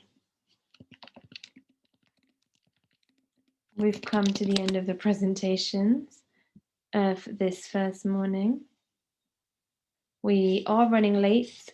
We are going to have a break. We're meant to be on a break from midday to 2 o'clock, but unfortunately this has been cut short. So what we're going to do instead is have a quick lunch break, and for those of you who want to come back to the Zoom meeting, you can come back, you can reconnect to the same meeting at 1:30 for the Posidonia quiz, but the quiz will not be translated because the we were very late this morning and interpreters will unfortunately need to have the lunch break provided for. Thank you very much to the interpreters, by the way. And we will be here in French from 3:30. Lorena and I will try and translate everything that you need to. So if you are English speaking and you want to participate at 1:30, please come back and we'll do our best. For the rest of you, we'll be back at 2 o'clock for this afternoon. Mr. Hall, would you like to take the floor? Would you like to say anything? No, wonderful. I have other engagements this afternoon, but I would like to thank all of the different speakers who've taken the floor this morning, all of the presentations. Thank you to each and every one of you. It was very rich and interesting. I've highly appreciated the exchange. There are things that I didn't understand because it was very technical and I perhaps am not a scientist, but in order to wrap up this morning's deliberations, I can see that there's a lot of enthusiasm across the board and a will to change things. We are showing that if we work together, we will be able to have an eco-responsible management and sustainable management of this. Go and have a well-deserved lunch. Unfortunately, a very short lunch break, but I will hopefully see you later. Thank you very much and bon appétit. Thank you.